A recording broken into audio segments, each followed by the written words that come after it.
day.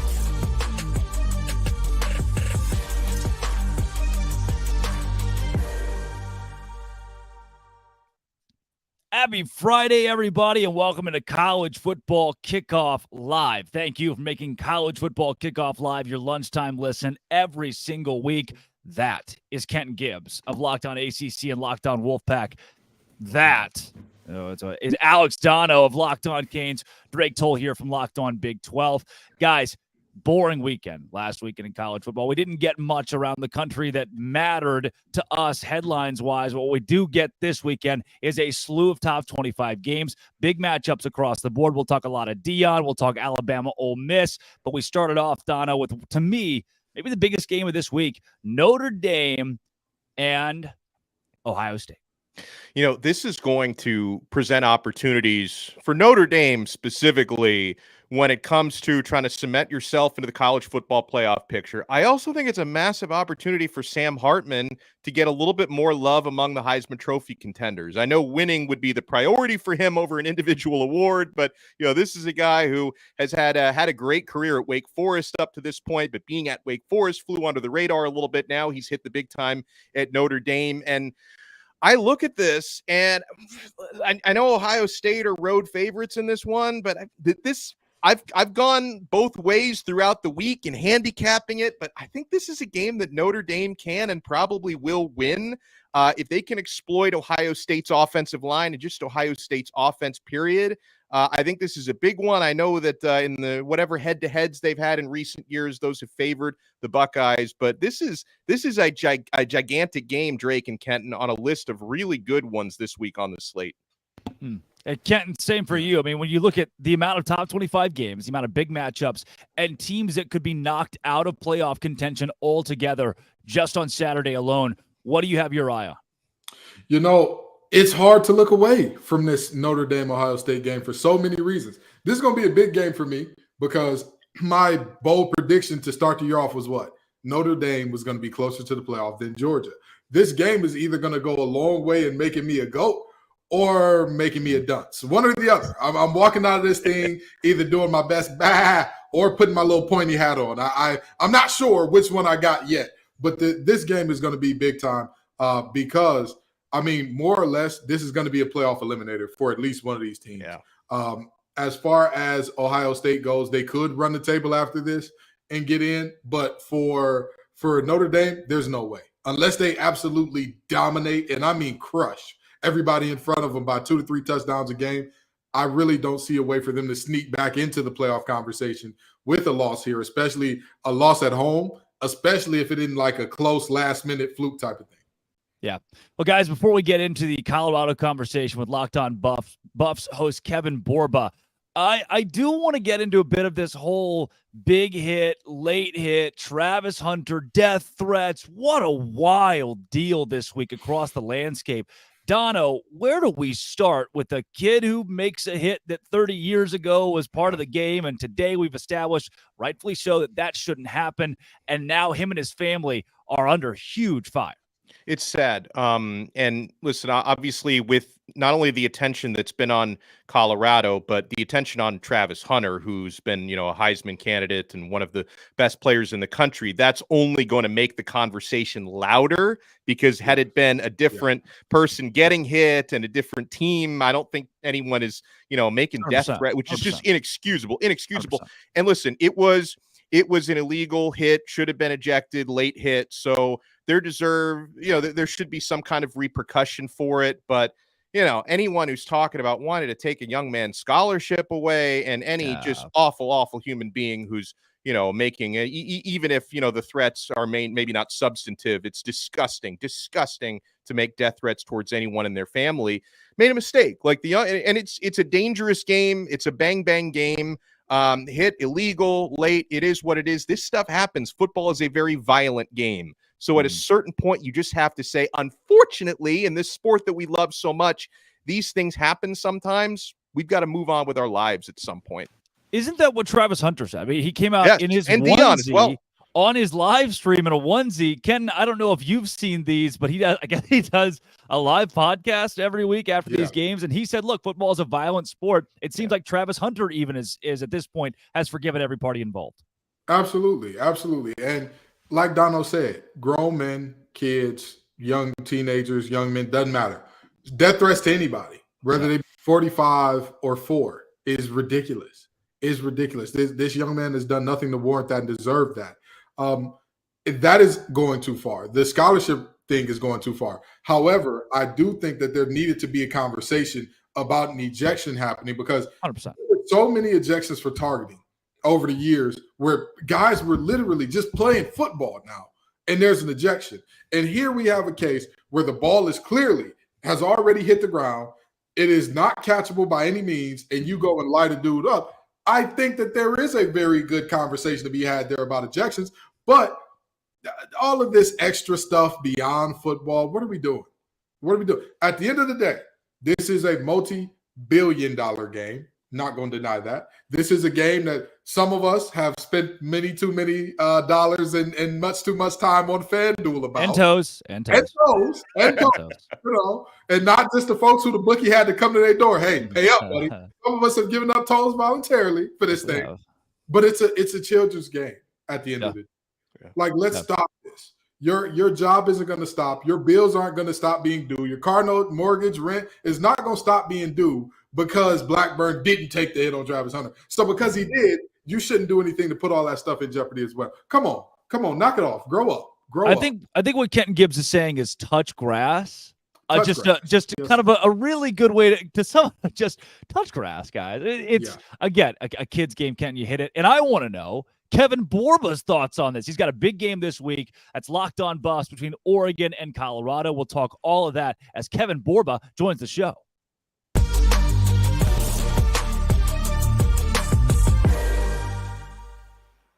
Borba is back with the best haircut in the Locked On College podcast family of channels. Borba, Travis Hunter takes a cheap shot. He's out for a few weeks now. Obviously, he's a key cog, especially going into a big game like Oregon. What do you make really of this entire situation? Yeah, I think the hit in general, like you guys were talking about, I think it sucked to happen. It wasn't necessary. Honestly, he could have intercepted the pass if he was actually playing the ball, but he chose to hit Travis. Not to defend the hit, but I think it was just kind of one of those rivalry things where it was like, I'm going to hit Travis Hunter right now, send a message. Don't think he meant to hurt him. Don't think he deserves death threats, and probably should have made a play on the ball rather than doing that. But with the game itself, losing Travis hurts the defense way more than it hurts the offense. And it's not to say that he's not helpful on offense. It's just on offense, they have 3 or 4 wide receivers that have been making plays for them. Jimmy Horn and Xavier Weaver have been electric. They're like 1 and 3 in the country in catches. So they're going to be okay on offense. It's the defense where I'd be worried. They have a couple guys banged up. They have guys that came in and didn't play as well as you would hope when Travis went down. So they're going to have a committee of guys try to fill in for Travis, and it's going to be interesting. You know, one of the things that has been a revolving theme here, which I wholeheartedly agree with, is last week's game, you go into it with the respectability politics of take your hat and your glasses off when you're talking to an adult, and then by a team who has 10 personal fouls in the game. What do you make of that? Because I'm a firm believer in everything that you see on the field is coached or allowed. And I personally am under the mindset that Jay Norvell did a terrible job of coaching or allowing that in that game. But what say you on it? Yeah, I think the whole Jay Norvell thing is kind of corny. I don't know why he felt the need to call out Coach Prime and his son. I don't think I've seen many pictures of Coach Prime without sunglasses. Like, you Google him, and even in college, when he got drafted, he had the sunglasses and the Jerry curl. Like, he's always had sunglasses. Ever since he's been to Colorado, he's had a cowboy hat now. That's kind of his new thing. And so it just felt like a reach. It felt like a cry for attention. As the only child myself, I'm well aware of what a cry for attention is, but like, it just wasn't necessary. And so I think when you talk about the penalties and stuff, I think it was just them kind of being on a stage that they weren't expecting or ready for. So I think they kind of just weren't prepared for. And so, like you said, it kind of is on Jay Norvell to prepare them for that moment. And they obviously were more worried about the environment than the game itself. I think that's the best way to put it. Just because if you allow that to happen in a game that's kind of your Super Bowl, then you're going to take yourself out of the game, because realistically, they should have won the game. They were up by 11 points. They allowed a 98-yard drive with a minute and a half left, and that's kind of on you. So a lot of discipline issues over there in Fort Collins. Borba, I'd love your perspective on all the buzz around Colorado football, because you're closer to the program than the rest of us. But at the same time, Coach Prime and Colorado have been arguably the biggest story in sports the last few weeks. All the ESPN shows and the debate shows, they tend to lead off on Coach Prime every single day. And, it's interesting to me as a Miami guy seeing all, the Miami alums on the Colorado sidelines. I mean, can you get some of your guys? Can you get Mason Crosby and like Bobby Pesavento and Eric Bieniemy out at some games? But it's like, this is such a big story, Colorado football. It seems to be kind of transcending the sports world right now. Yeah, and they've had Michael Westbrook out there and guys like that too. So they've had some guys, because they made sure to talk about the past culture and stuff like that. But no, I've been saying that I think Colorado's at the forefront of college football and just sports in general, excuse me. And I also think that this is the most popular college football has ever been. If you look at it throughout history, I think maybe USC with Reggie Bush was the pinnacle, maybe Miami when they were winning. But I've been saying this. I have people in my family, my girlfriend's family, people I haven't talked to since high school, reaching out to me because they know I cover Colorado for Locked On and Athlon. And they're like, what is this about Deion Sanders? Like, why is he so popular? Like, I have random people I don't talk to asking me about Colorado football. And it's like the popularity of college football is at an all-time high because of him. They got 9 million viewers for a game against Colorado State where they were favored by 20. Or even the week prior, they were Texas, Alabama got 8.8. So more people cared about Colorado State than they did Texas, Alabama. And that was a top 15 matchup. So he's kind of changed college football. He's making it cool. On the sidelines, they had Offset, they had The Rock, they had Master P was there. Chauncey Billups and Kyle Lowry were there, which might have been tampering. I don't know. But they were there in the box. Like, there were so many famous people. It'd probably be easier to name who wasn't there. It's just because they're so interested in what he's doing. Orba, when we look at Oregon this week, this Ducks team, 21-point favorites, and we've talked about that. Bo Nix, is there a way? I mean, I told you there's no way TCU and Colorado's a game. I thought that this would be a blowout. The Horned Frogs would take it away in a landslide. And now this week, a lot of the talking heads are saying the same thing. Where do you sit with Oregon? Yeah, I think it's a very big possibility for Colorado to win. I think it's a situation they love to be in. They've kind of embraced the us versus the world role. And I think they kind of find it hilarious that they're 21-point underdogs. I don't know if that's going to work out for them, but I personally have predicted them to win. So I'll just put that out there. I think offensively, they could keep up with anybody in the country. And I'll say this because I see some looks, and it's like defense can win championships, sure, but offense wins you a lot of games. And realistically, they're like USC's defense last year. USC's defense last year was terrible, but they led the country in interceptions or turnovers forced. Colorado leads the country in turnovers forced. So if they could get one or two off of Bo Nix or maybe force a fumble, that's game changing right there. And can Bo Nix and the Oregon Ducks keep up with their offense? Because they were kind of getting sliced and diced by Tyler Shuck and the Texas Tech Red Raiders, who have lost to Wyoming. And Wyoming's a good team, no offense to them, but Texas Tech wasn't the team we thought they'd be. And so I think there's a lot of credit being given to Oregon, which they deserve, but I also think there's a lot of discrediting of what Colorado's done so far. You know, Dan Lanning said when he found out that Colorado was going to the Big 12, what if they won? That makes their exit important. Right. And I believe, I don't know too much about Coach Prime. I ain't going to pretend to know everything about him. But I believe that he made the game what? Personal. Yeah. Personal. It's personal, baby. He did. It's personal. Do you believe in this Buffs team to pull this one off? In your prediction, I know it's going to be biased. I don't care. I want to hear it from Borba. Do you believe that this Buffs team pulls off the upset? It's not biased. It's just honestly watching this team play. It's like they always find a way.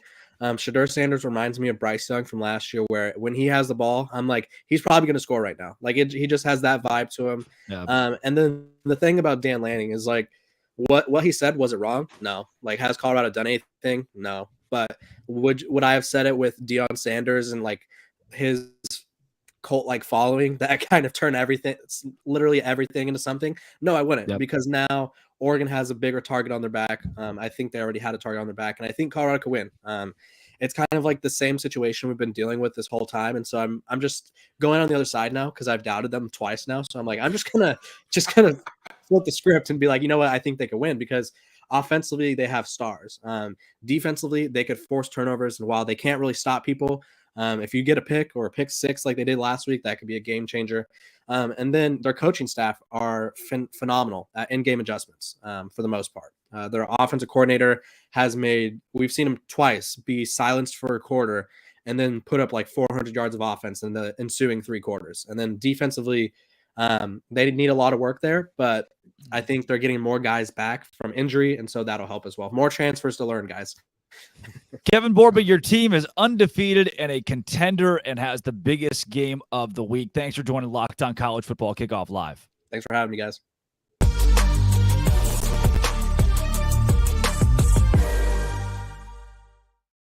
All right, fellas, let's take a trip around college football to our contenders for the college football playoff like we do every week. But first, Dono.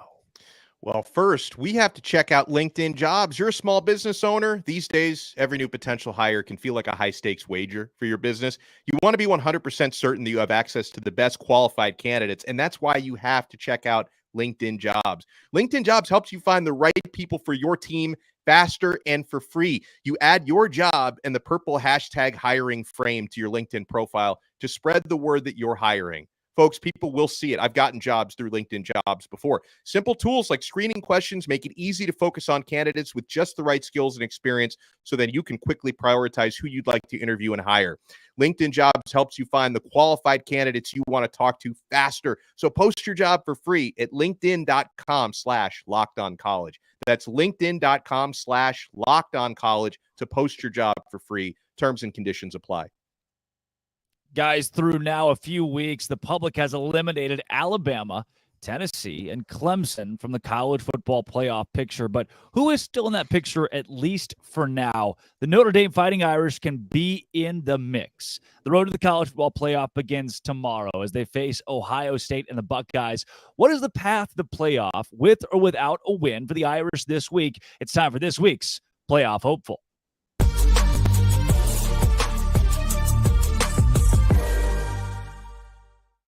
Woj joins Locked On College Football Kickoff Live. Our Woj, that is. Tyler Wojak of Locked On Irish.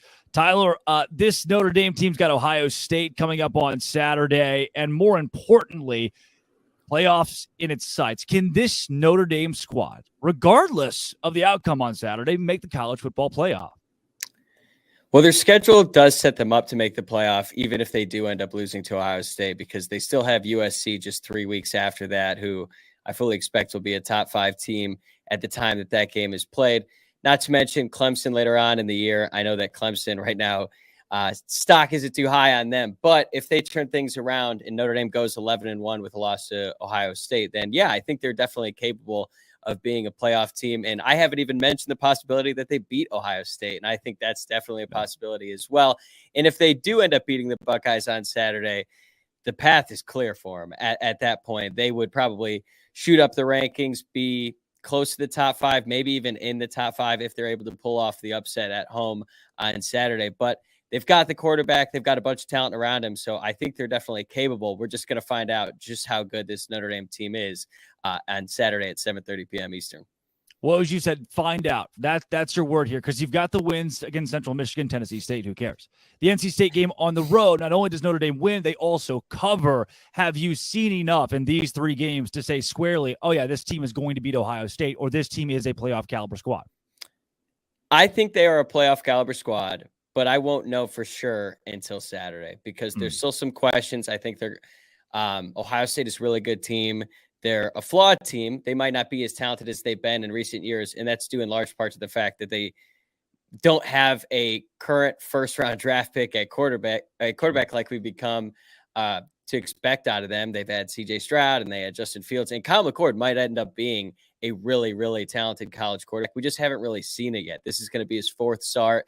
Meanwhile, Sam Hartman is going to be starting his 50th game on Saturday. So it's kind of hard to tell, but I think we're going to learn a lot. I'm more interested to see what Notre Dame's defense really is. Again, they've been playing some really inferior opponents up to this point, but when you're going up against Marvin Harrison Jr. and Emeka Egbuka and Travion Henderson and Mayan Williams, like, who cares who the quarterback is at that point? Those guys are going to make some plays, and you're going to have to be ready to go on Saturday.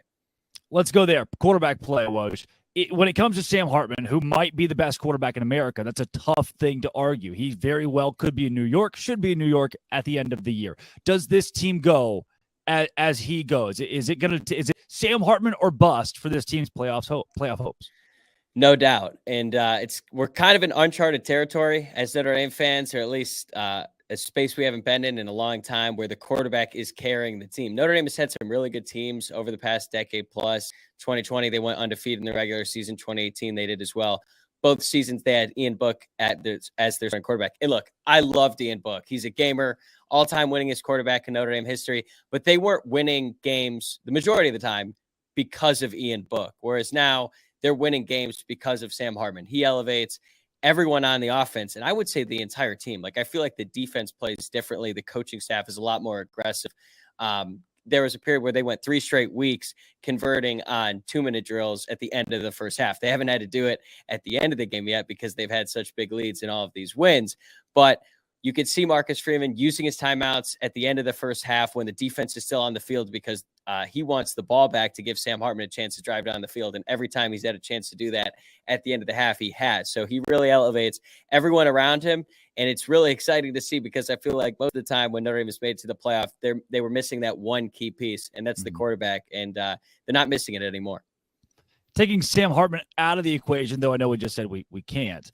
Who is it that America doesn't know that's going to be the secret tool for Notre Dame's success down the road?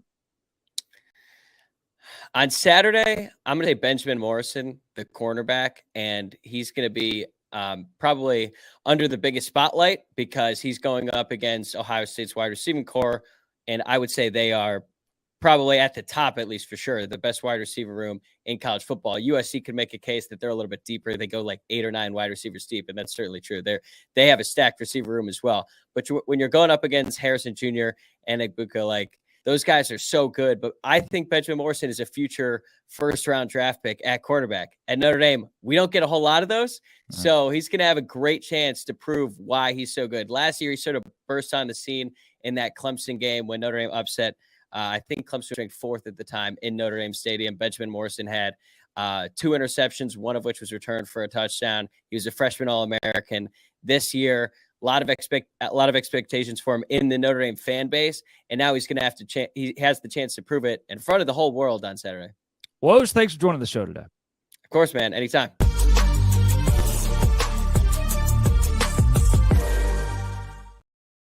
That was Tyler Woj of Locked On Irish, guys. To you, Kenton, any shot that Notre Dame makes the cut? We always talk about it. Oh, this is Notre Dame's year. They kind of have that Texas moxie to them. Do you think this is actually it? Absolutely. Absolutely. They don't just have a shot. There's a path. There's a very direct path for them. If you think about what they have going forward, I love the fact that we completely skipped over the fact that there's a Duke team that may be in the top 15 next week. That Notre Dame goes to Durham to play. They're going on the road to Wallace Wade Stadium, which I'm going to tell you, I was there firsthand for the Duke and Clemson game. That stadium, while it was a road game for Clemson, was not very loud. It was not very ruckus. It wasn't the type of environment that you think of. But tell me, Duke football wasn't a party? But it's still a road win if they can get it. Get it. And then you look at the USC game. You're looking at a USC team that could easily walk in top 2 or 3 in the country, undefeated, all the things that cannot play defense still.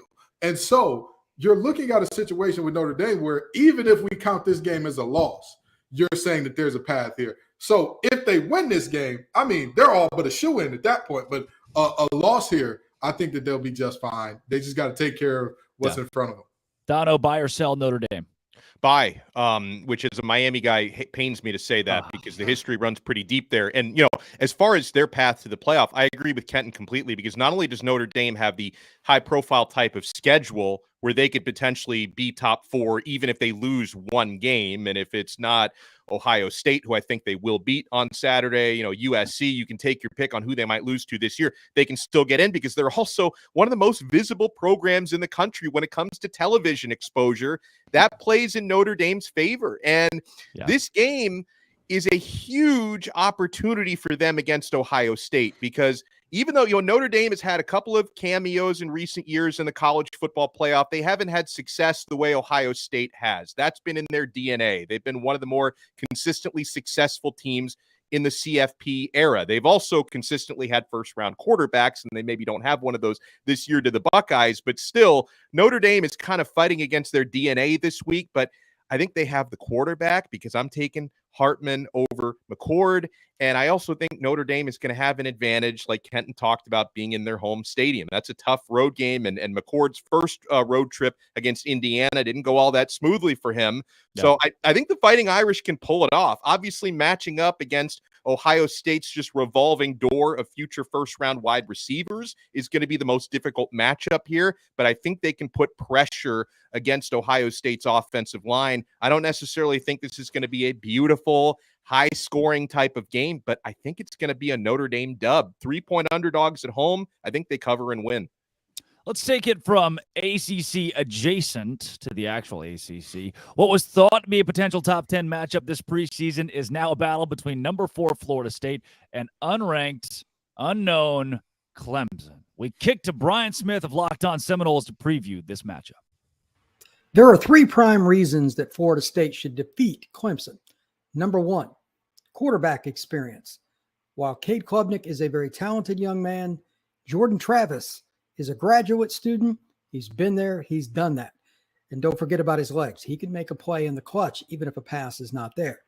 When it is available, Johnny Wilson, that's a really great option. He's averaging 20 yards of reception, and his 6'7" frame is very attractive. And, of course, there's Keon Coleman. LSU knows all too well about him. Finally, can Clemson protect Cade Klubnik? They've been giving up a lot of pressures, and while he's not been sacked a lot, if he's under duress from Jared Verse and the Noles, that's not going to bode well. Florida State overall just has more talent than Clemson. They have more experience, and I think they're up to the task. Florida State gets it done 35-24 in Death Valley. That is a double-digit pick from Brian. Clemson over Florida State. What I do like about this game that bodes well, Dono, for Clemson is that it's 11 a.m. I mean, or bodes well for Florida State, I should say, is 11 a.m. I mean, this is not a night road test. I mean, yeah, it's just not all of college football is looking at this. It hasn't become the marquee matchup that it was supposed to be, and to me, that almost helps Florida State just roll in a game that they are certainly expected to win. Well, I don't think Clemson has been a home underdog since the George W. Bush administration, and I wasn't even alive for that, Dono. And they've also, oh my gosh, and they also hold, I think, 7 consecutive wins head-to-head against Florida State. But Clemson's not winning this game. Florida State are the rightful road favorites here. I just don't see Clemson being able to score enough to hang with them, and I thought that Brian hit the nail on the head when he talked about the talent discrepancy a couple years ago. You didn't think you'd be saying that, against Clemson with a talent discrepancy, but they haven't adapted to the transfer portal. Dabo hasn't, the way that Mike Norvell clearly has. They've had a good mix at FSU of organic recruiting, but really just a boost when it comes to what they've done in the transfer portal. And, people may have reservations about Florida State. I like to buy low on teams because, yes, they labored to beat Boston College on the road last week. But a couple things on that, guys. When you've got Clemson the following weekend on the road, that BC game, it can be a look-ahead game, and it's also really tough to win at Boston College, especially for the annual red bandana game, which is what Florida State was going up against. So they survived their letdown game last week. This is not going to be a letdown game for Keon Coleman and for Johnny Wilson. And obviously something I'm looking for is Jordan Travis 100% healthy? Because he did get banged up and missed a couple of series with a shoulder last week. He's going to start, but is he limited in any way, shape, or form? We'll find out. But I think Florida State wins this game comfortably. Yeah, when I look at the Boston College game you mentioned, it seems like every big team has that one game on their schedule. Georgia, Missouri last year, where Georgia just escapes Columbia with a win against a middling Missouri team. Kenton, for you, when I look at this, I think, all right, yeah, Florida State wins for sure. They cover 2. Did they win by double digits, though? That's where I think I hang up. Yeah, I agree. The hang up is right there. I don't think that this Florida State team knows how to get it done that well. With all due respect, what about the LSU game? Hold on. And let me finish that out now. If Brian Kelly did not piss down his leg in a way that I have never seen from a head coach that's getting paid millions of dollars, my brother in Christ, you have a receiver that is giving the fade signal back to back to back on your corner, and he's dunking on him. It's not like he's giving the fade ball and it's incompletion. He is completing these passes, and you stay in single high coverage for what reason, Mr. Kelly? Please, I elaborate. They're not running the ball well, and you say, it's okay. We need the extra body down there. We're not going too high. That just is too much like right. So with that being said, I think that their talent carries them most of the way. But honestly and truly, I think that Dabo is the better coach, and he finds a way to get this thing close. I'm not saying that they win this game. I don't think Clemson wins. But I think they find a way to keep this one close against a much more talented Florida State team. That, you talk about the portal. All of their stars are darn near all of them, except I believe the backs are all out of the portal. Everybody. Yeah. And so that's, you talk about the future is now old man mentality. That's got to be how Norvell is looking at Dabo. Hey, buddy, you get with the times, you get rolled over, and they're going to get rolled over in this one. Well, Dabo will always appreciate your thoughts and prayers. He's going to need a couple of extra this week as Clemson takes on Florida State. Coming up next, we take you around the conferences, the power conferences in college football, as we talk all of the biggest games in a big weekend. But first, let's bet on those games. What do you say, Dono? Oh, I'm down for that task. Guys, FanDuel, we are having so much fun each and every week. You can snap into this NFL action with FanDuel, America's #1 sportsbook. Right now, new customers get $200 in bonus bets guaranteed when you place a $5 bet. That's $200 in bonus bets, win or lose. If you've been thinking about joining FanDuel, there's no better time to get in on that action. The app is so easy to use. There's a wide range of betting options, including spreads, player props, which are so much fun, over-unders, and so much more. And got a lot of good action this weekend. So visit FanDuel.com/lockedon and kick off the NFL season. FanDuel, official partner of the NFL. Well, guys, this is the week we've been waiting for. It is finally conference season and so many big games to kick that off. And ranked versus ranked as well. How do we keep up? We go around the country. In part 1 of our Conference Confidential, kicking us off, as always, is Craig Sheeman from Locked On Big Ten.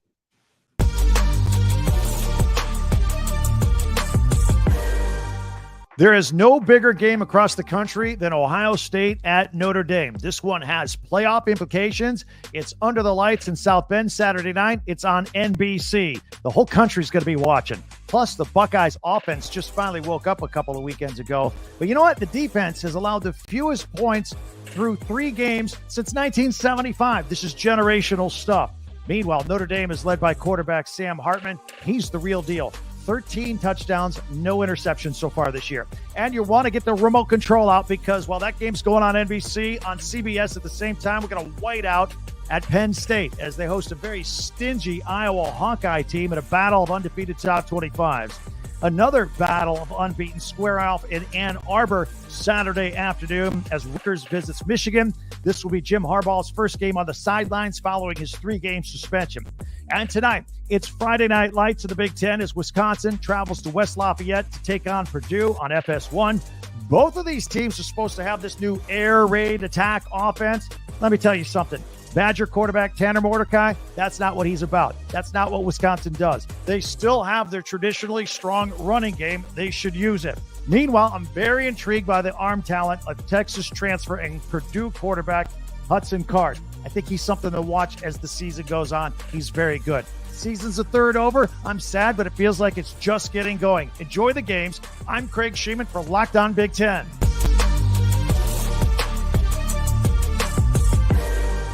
Week 4 in the Pac-12 is loaded with a trio of top 25 matchups, and Colorado is not the biggest one, though it certainly is an exciting one. Spencer McLaughlin here for Locked On Pac-12. Oregon State and Washington State are playing what some are dubbing the first ever Pac-2 championship game in Pullman this week, a battle of top 25 undefeated football teams to begin conference play, a tone setter really for both of them. Oregon State looking to solidify their case as a Pac-12 contender, Washington State looking to squarely put themselves into that discussion. And make no mistake about it, a win over Oregon State would do just that. The Beavers are a good football team, and the Cougs at home in front of what should be a rockin' Martin Stadium are going to do their best to get that win, go to 4-0, move up the rankings, and get their highest rankings since 2018 if they are moved up the way that they should be if they're able to win the football game. Colorado travels to Oregon. They're 21-point underdogs. Where have we seen that before? It always makes it interesting, and it always is with Coach Prime. UCLA also travels to Utah to take on the Utes. Looks like Cam Rising might play for the first time in 2023. But for Oregon State and Washington State, it's about which quarterback plays better, Cam Ward or DJ Uiagalelei. Both guys at their peak are really good quarterbacks who are productive and lead their offenses in a really, really solid fashion. But at their worst, they're guys who are completing a low percentage of passes and turning the football over, putting it in harm's way, and that can really stifle things offensively. I think Cam Ward has to play better than DJ Uiagalelei in this game for the Cougars to get the win, because I trust Oregon State's run game more than Washington State's. But this is a battle of two solid defenses who are going to be playing a game that feels like it's about more than just football, and that's because it is. 3 top 25 matchups. 6 games overall this week in the Pac-12. Going to be really, really fun to see how things shake out.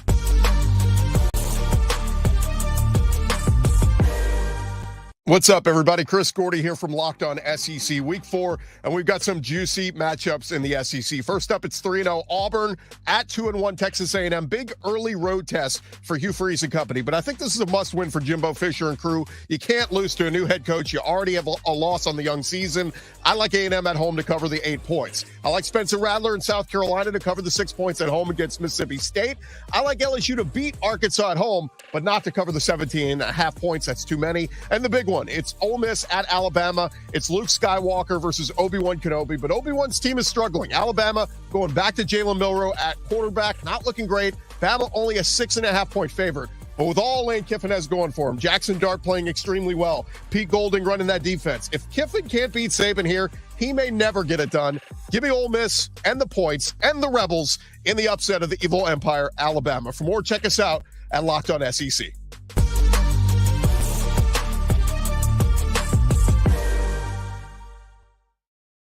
Wow, Gordy wearing a Joe Burrow shirt with pride this week. Tell him what it is, Chris Gordy. Guys, plenty of huge games to talk about in college football, but I want to hone in on some individual programs now with our boom and bust this week. Kenton Gibbs, we will start with you.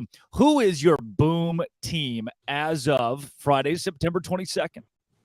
Well, I love to say this. I've been waiting on this team, and I say this with great joy and great happiness in my heart. I'm not going to lie to you and try to pretend at all that I'm holding back any of the glee that I contain for this team being good. I am ready.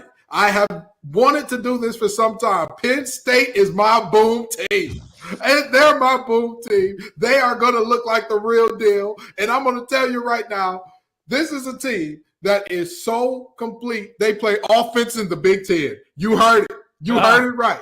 Their name is not Ohio State, and they play offense in the Big Ten. Geez. Oh, I'm so excited. I'm elated. And, of course, I'm elated because on defense, they got a couple Cass Tech graduates over there, the King Twins, doing their thing. I'm always excited to big up my boys from the green and white. I love it. But with that being said, this is a really, really good Penn State team, a really complete team. They are solid in the trenches on both sides up front. They have good depth at the second level as well, multiple good backs, multiple good backers, and, of course, one of the best corners in the game in Kobe King. And you look at their wide receivers, and they finally have a 5-star quarterback. It's crazy. What can you do with an offense in the Big Ten? They can get it done. They can get it done. 467 yards per game offensively for Penn State. The bad news is they play Iowa this week. So if you have a paint drying competition in your local area, you could probably buy tickets to that for cheaper and enjoy it much more. Dono, Boom. I'm going to give you a curveball. This is a team that to this point has been busting, but I think they're going to boom this weekend and pick up a big win. That's the Alabama Crimson Tide. What? I don't see them losing. I don't see them losing 2 straight at Bryant-Denny Stadium. And I think they're going to have success on the ground this week. Ole Miss, below average rushing defense to this point. Saban is going back with Jalen Milroe, which obviously he's not instilled a huge amount of confidence, but at least Saban has figured out this is the best guy we've got. They're handing him the keys to the car again. And I'm telling you, Alabama is going to win this game. And for at least 1 week, they're going to silence some of their doubters because I think Ole Miss is going to be vulnerable. So they haven't been booming to this point. They put up 17 points against USF. They lost by 10 to Texas at home. But I think this is the week that Bama starts to figure things out, and they're going to boom this week. Dono just said they put up 17 points against USF and lost to Texas, and they're my boom this week with confidence. Because they're going to boom. They're going to boom, Drake. They haven't been booming. They're going to boom this week. This is a sneaky boom for Alex Dono with Alabama. Mine, guys, same thing. I've been waiting for this team to kind of get the marquee win. Can they prove against a good squad that they're a legitimate force in college football? They went on the road in the SEC and got a night win, coming back twice from multi-score deficits. It's the BYU Cougars. They have been a massive boom in a Big 12. It's been a massive bust. This conference has not been good. BYU has been good. The big reason why Keaton Slovis is not USC Keaton Slovis. He's not Pitt Keaton Slovis. He is BYU Keaton Slovis. He has fit the offense perfectly. While some of the throws he makes, you think, aha, that's Keaton Slovis.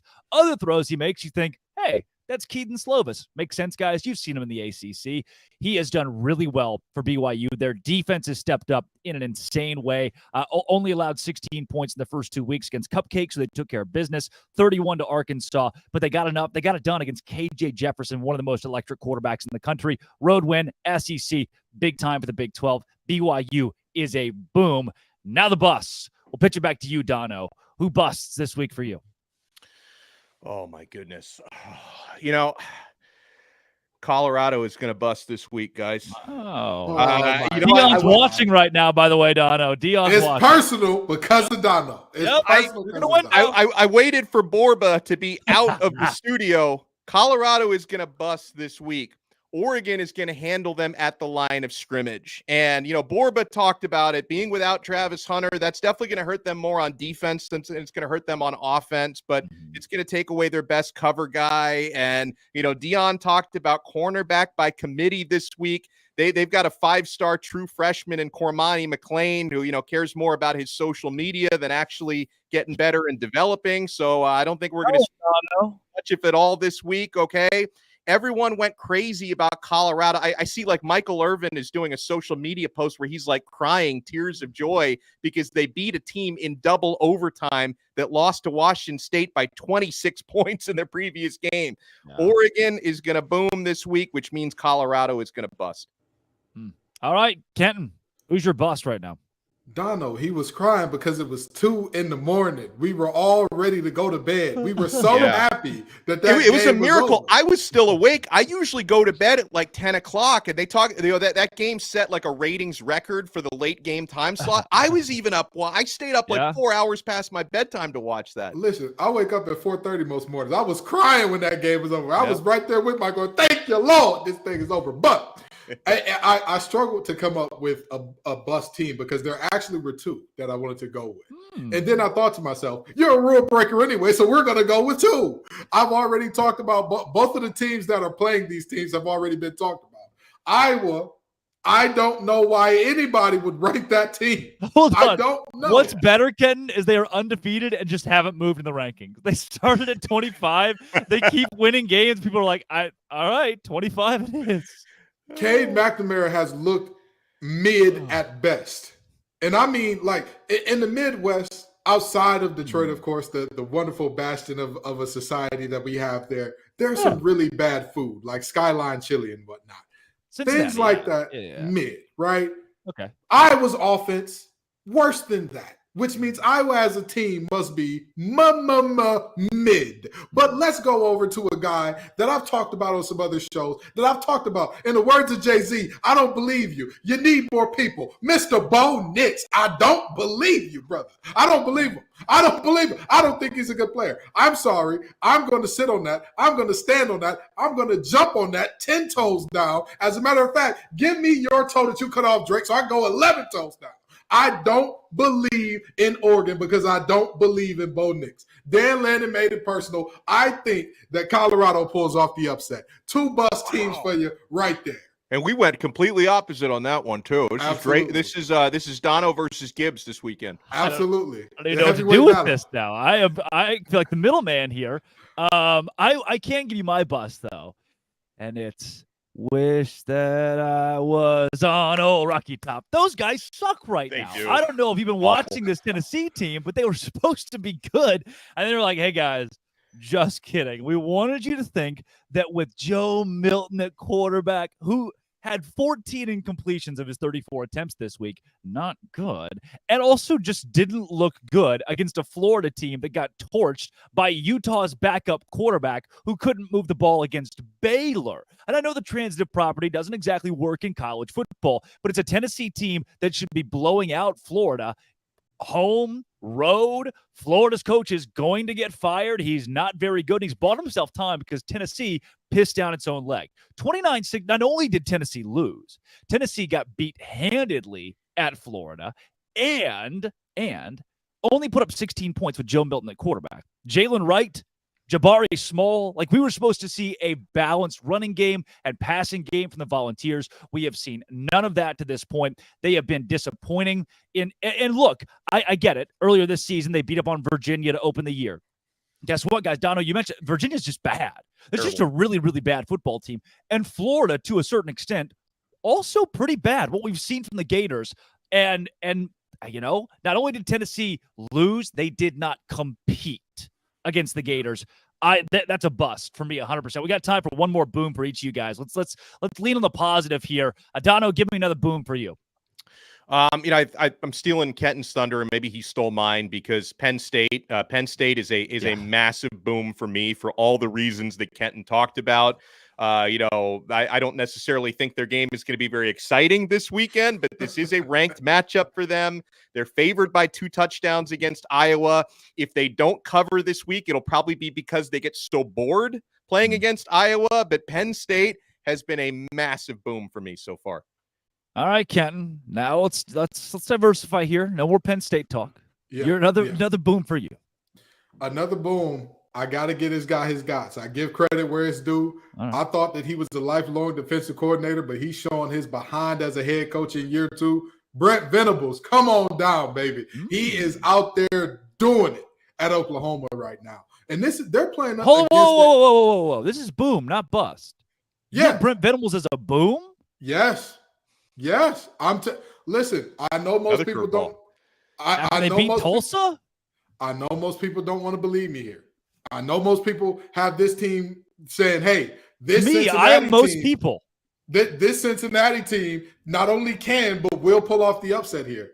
I think Brent Venables gets this one done. Now, I'm not going to make this my level 18 lock. Now, I ain't going that far with it. But I think that Brent Venables has this team playing inspired. He's now drawing up those exotic, crazy blitzes that you saw at Clemson again. That is giving offensive coordinators nightmares. And to think, if you can give an offensive coordinator in the Big 12 a nightmare, you got to be doing something special because that's a defense is optional type of conference. And yet that team has whooped the wheels off of pretty much everybody that's been in front of them so far this season. I've got to give them a boom because I think they get it done against Cincinnati.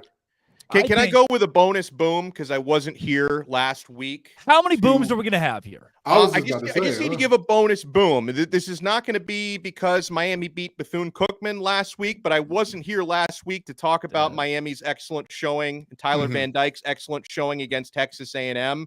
You know, that's the only real team Miami has played so far.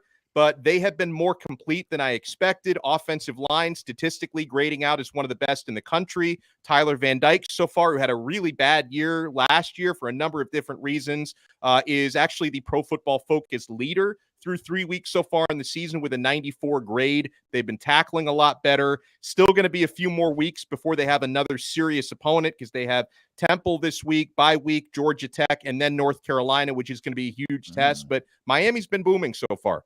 Boom. You nailed it for me. My added boom. North Carolina. North Carolina has a chance to do something it has not done since I was born. The Tar Heels have not been 4-0 since 1997. I wasn't even a thought. And they got an opportunity to do it this week. We're not talking about UNC enough. Obviously, this is a team that has, in the last couple of years under Mac Brown, made some waves. Sure, they've struggled against App State, which everybody seems to do right as a Power 5 team. But we're not talking enough about top 20 North Carolina who can make some noise in the ACC. Right now they are a boom to me, a sneaky secret boom that could end up in the top 10 here in a couple weeks if they're to win that game, Dono, against Miami. Oh, you guys hear that?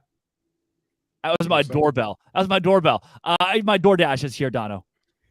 Well, I hope my DoorDash is going to be here soon. Guys, missing that syrup on your pancakes, or maybe you just ran out of your favorite coffee creamer? With DoorDash grocery delivery, you can get what you want right when you need it, folks. You've trusted DoorDash to deliver your restaurant favorites. Now you can get grocery delivery that actually delivers too. With thousands of grocery stores to choose from, you'll find the best in your neighborhood and boost your local economy with each and every order. And if you want even more value, you can save on all your grocery and restaurant favorites with a $0 delivery fee on all eligible orders with a Dash Pass membership.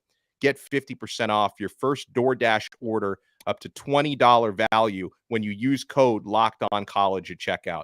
Limited time offer, terms apply. That's 50% off up to $20, no minimum subtotal, and zero delivery fees on your first order when you download the DoorDash app in the App Store and enter promo code LOCKEDONCollege. Don't forget, that's code LOCKEDONCollege for 50% off your first order with DoorDash. Now, I know what you're thinking. They went and nationalized my Locked On show. You're sitting there, you're watching Locked On Ole Miss as we speak, and you're thinking, where is Stephen Willis and who are these three guys? Well, this is Locked On College Football Kickoff live every Friday from 11 to 1 Eastern time with everything around college football. We take it on a complete wraparound across the entire game. Drake Toll from Locked On Big 12 alongside Kenton Gibbs of Locked On ACC and Wolfpack, and Alex Dono of Locked On Canes as well. Guys, as we get closer and closer to this noon hour, it is time for Sell Me Why. Ain't nothing but a heartache or a mistake. Sell Me Why this week. Michigan, 23.5-point favorites in a conference game. The return of Jim Harbaugh against Rutgers. The Wolverines host the Scarlet Knights. Here's Isaiah Hole to sell you why the Wolverines will cover that massive spread. The spread for Michigan football in the homecoming game in week 4 to host Rutgers is Michigan favored by 24.5. Will Michigan beat the spread? This is Isaiah Hole from Locked On Wolverines, and I'm going to give you a reason why Michigan will beat the spread, and I have a couple here. The big one is Jim Harbaugh returns to the sidelines. Now, if you listen to any Michigan players throughout the week, they say it hasn't made much of a difference having the interim head coach as well. Jim Harbaugh's been away for the last 3 weeks. But has this looked like the same Michigan team? It really hasn't. On top of that, this is the biggest game so far of the season. I know it's Rutgers. But at the same time, we've seen Michigan kind of sputter out. We've seen the starters out from midway through the third quarter in each of the first 3 games. Now is going to be a time when you see Michigan put the pedal to the metal, cover the 24.5-point spread according to FanDuel. Michigan has got this one in the bag, even though they have yet to cover the spread so far this year. Wow. Michigan has allowed 16 points combined in 3 games, but they're playing a Rutgers team that has allowed 30 points combined in a much stronger 3 games. Rutgers has double-digit wins against Northwestern, Temple, and Virginia Tech. All those games coming at home. This is their first road test. Kenton Gibbs, are you sold? I'm sold on Michigan covering this. Yeah, I honestly think the Fighting Greg Schianos haven't played anybody that's super quality so far this year. Neither is Michigan, Kenton. Yeah. Exactly. I mean, I'll give you that. But if I'm looking at these teams, anybody who's listened to me talk on these shows before, I always tell people before week 4, we're all taking shots in the dark and guessing. And if I'm taking a shot in the dark and guessing, hey, based on what I've seen so far, the little bit of information I do have filling around in the dark, doing my best Stevie Wonder impression, I think that we're for sure going to get Michigan covered. Yeah, not just a little visually challenged, not blind. You know, need a little help every now and then. Not blind. But I think Michigan gets this done, and I think they cover. He sold me. Why? He sold me on this one. Dono? He didn't sell me, because if the way you end your statement is, even though they haven't covered a spread yet this year, that doesn't make me too confident in betting a spread this big. It's all about the margins here, Drake, because if it was Michigan minus 20.5 instead of 24, 24.5, I'd say, okay, they'll probably win it by 3 touchdowns. This one is too rich for my blood. Rutgers has run the football pretty well this year. They put up 254 rushing yards against Temple earlier this season. I know that's not Michigan, but all this to say, Michigan's going to win this game. I just don't think they win by that much, so I'm not sold. Yeah. It reminds me of like the Indiana-Ohio State game earlier this year, where it's, hey, really, really good team that should obviously win against another Big Ten team that plays good defense and has an offense that runs the ball. We slow the game down. It's just tough to win by 24 points in the Big Ten, especially when Michigan's offense has been methodical at times this season. Looking at, Bowling Green, UNLV, and ECU, they're averaging around 32 points per game. That is not a lot in your cupcake non-conference. You're supposed to be lighting things up with an offense like that at Michigan. So maybe this game does end 31-14. That's a cover. That's 24 points we're talking about here. I'm not sold on Michigan, although one of us, Kenton Gibbs, is. How about this one? Utah minus 4.5 and climbing. This one is soaring against UCLA. Utah opens Pac-12 play tomorrow by hosting the undefeated Bruins in Salt Lake. Here's JT Wistersill to sell you why the Utes are going to cover 4.5. The Utah Utes and UCLA Bruins face off in one of several top 25 matchups this week. So Utah's favored by 4.5 over UCLA. And if I was you guys, I would be all over taking Utah to win big in this one. Even if Cam Rising doesn't play, I still like Utah to win this one by more than 5 because of their defense. Utah has yet to give up more than 14 points in the game, and they've only allowed a combined 31 points through 3 games so far. And that's not just from playing a cupcake schedule. They've taken on Baylor, Florida, and even Weber State, who is an FCS team, but they're a top 10 FCS team. So this Utah defense is tested. They got a lot of returners from last season and a lot of really prime players who are ready to step up. The Bruins will be starting 2 freshmen, Dante Moore at quarterback, who will be making his first ever Pac-12 start. And he'll be doing it against one of the toughest road environments in the Conference of Champions, because this is a Utah team that is 28-2 at home going back to 2018. And the Bruins have not fared well under Chip Kelly going to Utah. So take Utah to win big in this one. Wow. One host tells us his team never covers the spread. The other tells us 28-2 in the last 30 games in Salt Lake City. That is enough. I am sold. I think Utah is still the best team in the Pac-12 with consecutive championships until I see otherwise. Kenton, give me Utah in this game to cover. They're going back to back to back. This is not a Utah team to be trifled with or mess with. And for all the talk about Deion is personal, I think that Whittingham up there at Utah is doing the exact same thing, just in a much more quiet manner. This is a team that they're the Rodney Dangerfield of college football. They get no respect at all. And yet all they do is put on their best DJ Khaled impression and win, no matter what. So with all that being said, I think that Utah covers this one easily. Dono? Now I am sold. I think Utah covers.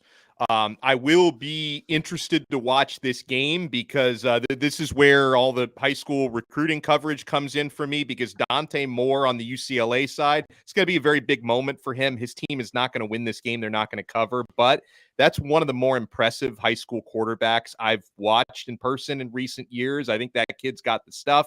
I don't think this Saturday is going to be his time. I think his time's going to come a little later. We got a whiteout on Saturday night. The number 7 Penn State Nittany Lions, 14.5-point favorites over the number 24 ranked Iowa Hawkeyes in Happy Valley. Zach Seiko will sell us why the Nittany Lions will cover 14.5. Hey, it's Zach Seiko with Locked On Nittany Lions, and I'm here to tell you why you should be betting on the Penn State Nittany Lions to not only win, but cover the spread against the Iowa Hawkeyes in the whiteout game. I got a few reasons for you, and the first one is that whiteout environment. whiteout conditions in Beaver Stadium in Happy Valley, Saturday, September 23rd. When you have a whiteout game for Penn State, it's already a 7-point, 10-point advantage in favor of the Nittany Lions. So you give them an automatic 10 points to start when it is the whiteout game when it comes to the spread. And we know that this one is 14 against the Hawkeyes. The second reason here is revenge. Penn State has a lot of revenge on the mind here. As back in 2021, when Penn State and Iowa were top 5, they met out in Kinnick Stadium. Penn State should have won that game, lost Sean Clifford. They were up by double digits. The injury to Sean Clifford just derailed everything. And then they lost the game, and everyone was saying, all the Iowa Hawkeye fans and coaches too were saying that Penn State players were faking injuries. Not cool. James Franklin's definitely going to remember that. And the third reason is Penn State's just significantly better going into this game. The roster is intact. Iowa Hawkeyes are facing some injury concerns. They're going to be without their leading wide receiver and Luke Lachey. He's also their number 1 tight end. They're going to be missing their 2 running backs, their first and second string running back. They got to go down to 3rd on the depth chart. And a defense that is going to be feisty. They're going to blitz a Cade McNamara, who's not very mobile. Those are my 3 main reasons why Penn State gets it done. They win, they cover the 14, and it's going to be a fun whiteout, at least for Penn State fans. Anyway, subscribe to Locked On Nittany Lions for more Penn State football content. Me. Penn State beat Illinois 30-13. That is not covering. It's covering 14.5, but it's not covering against an Illinois team that's not near as good as Iowa. And in the Big Ten, again, it's tough to win these games by more than a couple scores. 24-14, 27-14. Once again, I am not sold on the Nittany Lions despite a whiteout. Let's take it to Dono. If Penn State wins by more than 14.5, I wouldn't be surprised, but I'm not putting my money on this one, guys. This is a good abstain, right? This is a good abstain. This is a good abstain. It's like if they win by 3-4 touchdowns, would it surprise me? No. Am I willing to put my hard-earned money on it? No. Now, why I would lean to Penn State winning this game by close to that number is he talked about all the injuries on Iowa's offense. I just don't think Iowa's going to be able to score consistently. But then at the same time, with that zone defense they play, I think they're going to keep everything in front of them, and maybe the chunk plays won't be there for Penn State. So I could see this one being a little bit in the muck, so to speak, and not being that high scoring of a game. So all this to say, I'm not sold. I'm going to say this, and I know some people are going to look at me and say, Ken, you're talking out both sides of your mouth. You're reneging. I think he's selling us a lemon here. Yes, Penn State is my boom team. I'm not buying. I think that Penn State has control of this game from the start.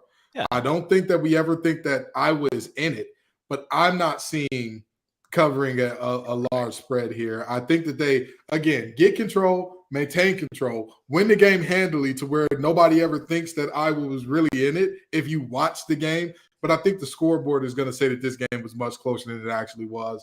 I agree. Good abstain. Again, he's selling you a limit. He's selling you the Maserati with the Honda Accord engine in it. Don't do it. Don't buy it. This ain't a good bet.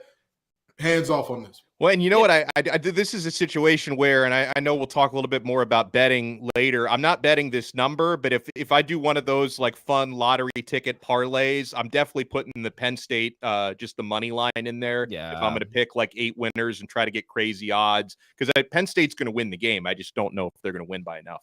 Right. Well, you think about this again, Big Ten. This is a Penn State's in control 24-7 late in the fourth quarter. Iowa puts up a garbage time touchdown, and the score looks much closer than the way Penn State actually dominates, or even, again, 27-14 is not a cover in this scenario. That's why I can't be sold. I can be sold, though, on Ole Miss to at least give Alabama a run for its money, and whoever runs out at quarterback for the Crimson Tide. Let's go with Locked On Ole Miss to preview this game.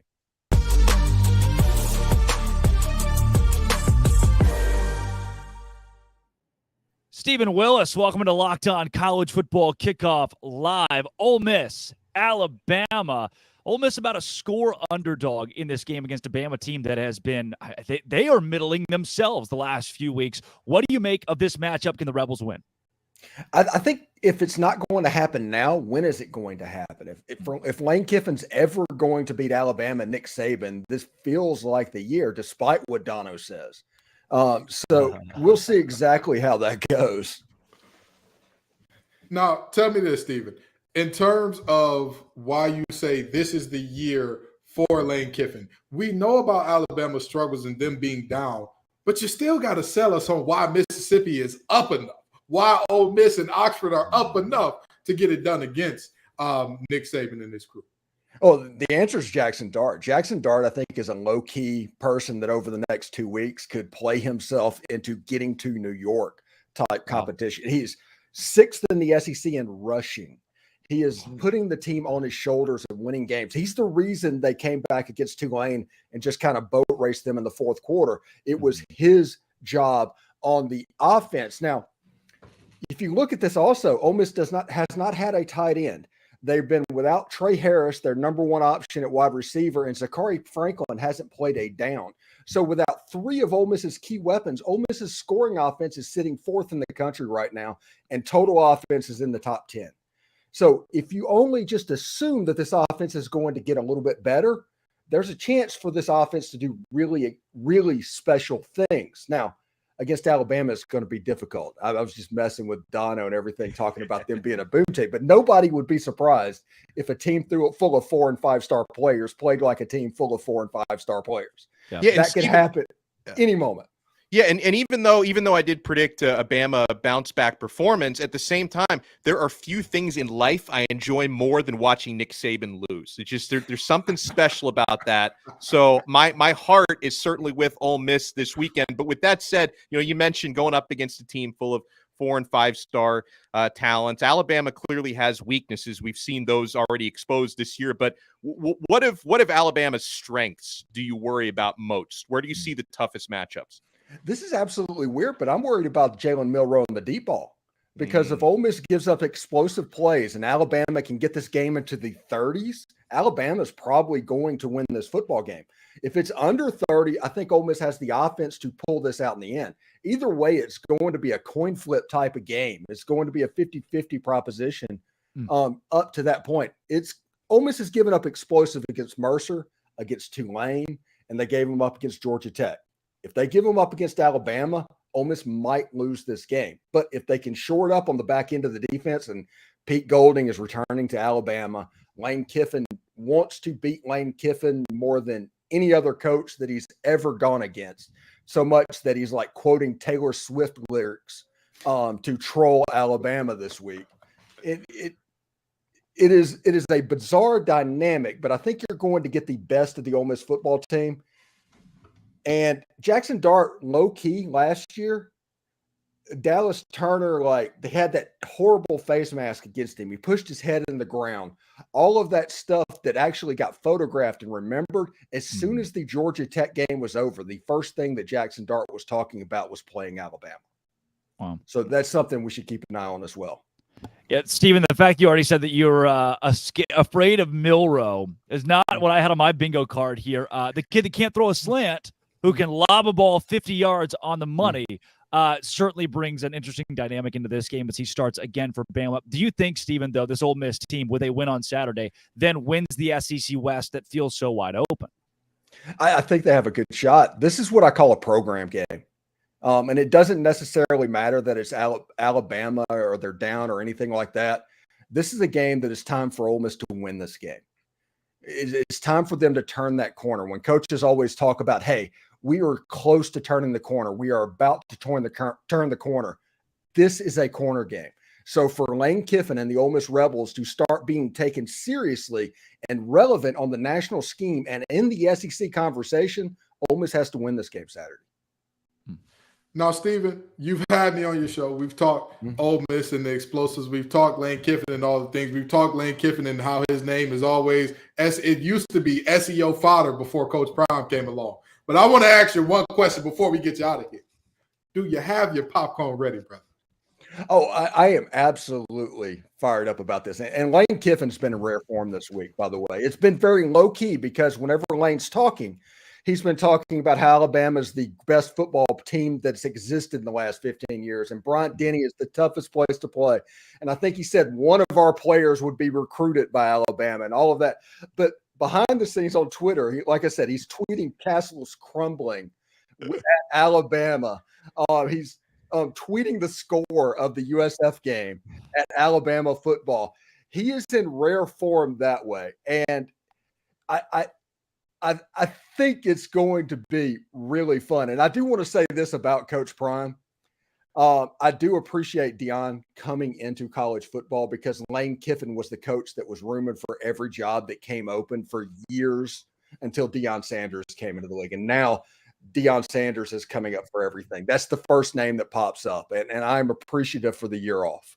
Oh, I love it. SEO, man. Stephen Willis, you got to find a way to mix Deion in with Ole Miss and throw out a YouTube video somewhere in there. It's a great thing. Stephen, thanks for joining the show this week and selling us on this Ole Miss Alabama game. No problem, guys. Great show.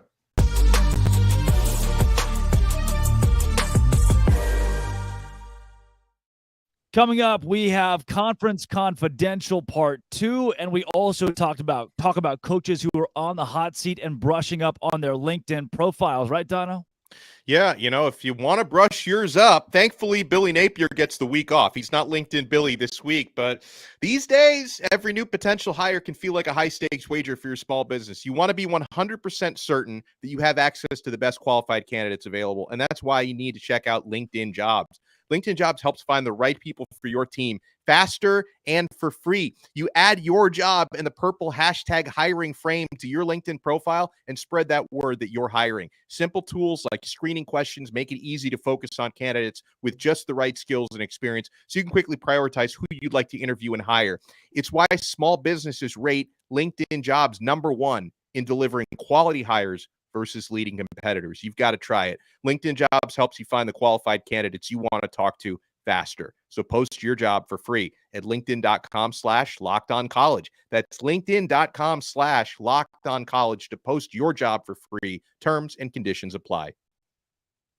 All right, guys, I'm just reading this here, and it's Conference Confidential Part 2. We did the SEC earlier, and Harry Belafonte was an American singer, actor, and activist who popularized calypso music with international audiences in the 1950s and 60s. This is the same guy that sang that Deo.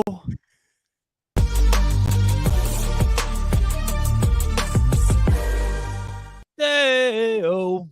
Wow, the Big 12 this week. Unbelievable slate of games compared to last week, and I have 3 big upsets. The biggest matchup to break down, BYU and Kansas this week. Kansas, a 10-point favorite against a team that just went on the road against an SEC squad and won in a top 10 attendance for that SEC team all time in a night game. BYU, the hot hand. Why would I not ride it? The Cougars get it done. An upset in Lawrence, Kansas. There's another big upset coming to town. It's the game that none of you will want to watch. I don't want to watch it. Which team wants to lose more? That's the one that will. Iowa State, Oklahoma State, 2 very bad football teams. Iowa State favored by 3.5, over under 35.5. If there is a local paint drying competition in your town, go to that instead. I have Oklahoma State upsetting the Cyclones as 3.5-point dogs this week at Jack Trice. And another big matchup to break down. There are a lot of them, by the way, so I can only pick a couple. I am confident. Oklahoma, the number 16 team in America, loses on the road to Cincinnati. OU does this. They win in the non-conference. Then they play a team that should absolutely blow out of the water. They go on the road. They overlook them, and they lose. Remember, OU sub 500 last season. One of the biggest upsets that I have picked all season long.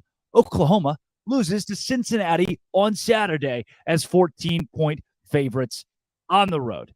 Cincy gets it done. Everything else, all fun and games. The Big 12 sucks right now. Hopefully they can do a lot better this week, and that's the goal, right? Watch on Lockdown Big 12 later this week. Dave Schultz with your Week 4 Sunbelt Conference preview. Big ball game, Marshall hosting Virginia Tech. Good for Virginia Tech going into Huntington. Ball game is sold out, and it is on ESPN2 this weekend. Marshall was a 7-point favorite. Now they're down to 4.5. It hasn't been aesthetically pleasing, but Cam Fancher, the starting quarterback for the Herd, is 8-1 as a starter. They were actually off last week. They've started the season out 2-0. Troy is hosting Western Kentucky. That also on national TV. That's on ESPNU. Trojans got TJ Jackson back. That may have helped them defensively against JMU, but they got Western Kentucky coming in, and Austin Reed can sling it around the field. Troy better be ready for the Hilltoppers. And then later on in the evening, you got App State heading out to Wyoming. The Cowboys gave Texas all they could handle for 3 quarters before wilting under the Longhorns. Really good football team. App State looking to start out the season 3-1. Be sure to head over to Lockdown Sunbelt for the full recap of the Georgia State Coastal Carolina ball game. Once again, I'm Dave Schultz with your Week 4 Sunbelt preview. Enjoy the football, everybody. I'm Darian Gray, a.k.a. the Mouth of the South, and host of Locked on HBCU, and conference play begins for the SWAC this week. Now, the conference is divided into 2 divisions, the East and the West, so it's only right that I give you a matchup from each of these sides of the conference to look out for this week. And they're very important. You have Prairie View versus Alcorn State. And to me, this is a matchup that on the West side will really decide, hey, who's going to be the team that comes out of this and plays in a championship game? It might not be either one of those teams at the end of the year, but with the way the West looks, this is the type of matchup that will be heavily impactful in potential tiebreakers, which is something that it really did come down to in 2022. Now, meanwhile, on the East side, you're looking at FAMU, who this is their division to lose. FAMU looks like the top dog, not only in the East, but really in the whole conference, and maybe the best HBCU on the FCS level. But they are going against one of the teams that I would consider legitimate competition, and that's Alabama State. Now, the Hornets don't have a great offense, but they do have an elite level defense, and an elite level defense can keep you in any game. If FAMU wants to really distance themselves and feel a little bit more comfort going throughout the rest of the season, and I know it's early, but if they want to feel that comfort, they need to defeat Alabama State. Losing this game will make things much harder for them, and it'll be a big feather in the cap of Alabama State and probably the biggest win for Eddie Robinson in his 2-year career as far as a coaching tenure. But I got FAMU coming out of this. Now, as far as Alcorn versus Prairie View, that's anybody's game. It's still early, and both of those teams have some big question marks, and this game will be one of the times when we have those questions answered.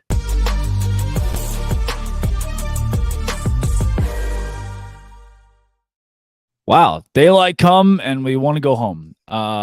Drake Toll, Kenton Gibbs, Alex Dono, Lockdown College Football Kickoff Live. That was Conference Confidential. One of the things that I heard from the super good-looking Big 12 guy is that Cincinnati's going to upset Oklahoma. And as we talk about our prove-it-week teams, guys, to me, this is a prove-it week for Oklahoma. Can they prove that in week 3, week 4, coming into conference play, that they can beat a team they're supposed to? Because we all know the Kansas State losses they've had the last couple of years. They had a 6-7 season last year. This OU team, Brent Venables, they need to prove me something, even as 14.5-point favorites at Cincinnati, the same team that lost to Miami of Ohio but won on the road against Pitt. Cincy, Oklahoma is a game that I have my eye on, and I do think Cincinnati pulls that one out. Who needs to prove something to you this week, Kenton Gibbs?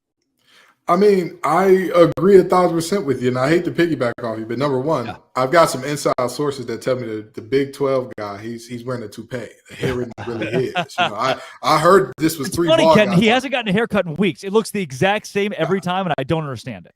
I'm just telling you, it's fake. It don't grow, baby. It don't come out his head. That's why. But that's neither here nor there. That's neither here nor there. What we do need to talk about is I 1,000% agree. I just beat the table and said that the Sooners were one of my boom teams. Well, Boomer Sooner, time to show up, baby. Time to do your thing, because if they don't show up in this game, if they win this game by even a field goal, now there are questions.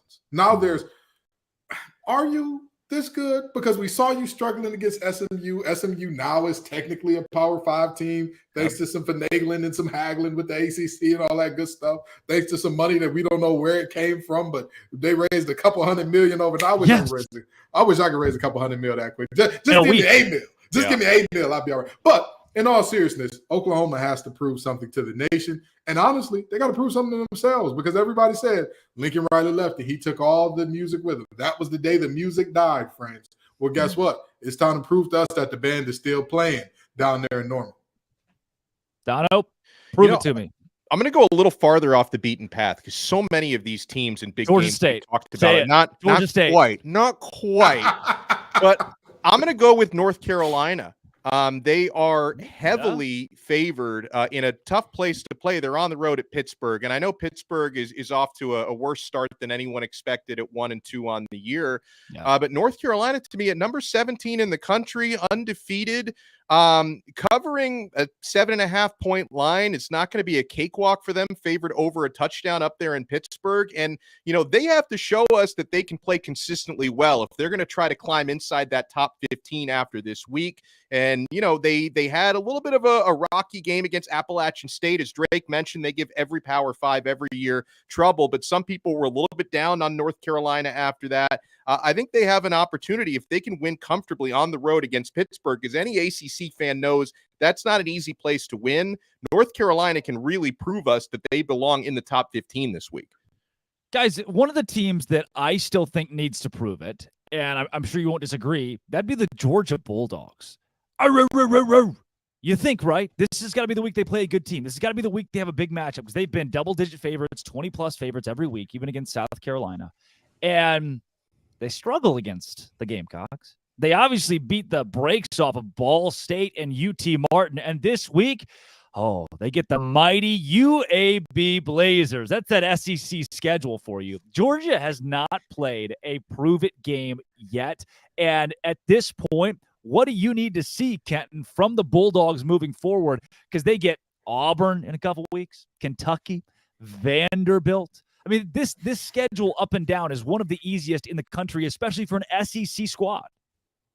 Well, in the words of a light-skinned young man with cornrows from Canada, I need to see domination, badness, combination. I need to see all of those things from Georgia. I need to see nobody come close. I talked about this with Notre Dame in terms of if they lost to Ohio State this week, if they went forward and dominated, they'd be just fine. With Georgia, you're looking for a team that has to dominate.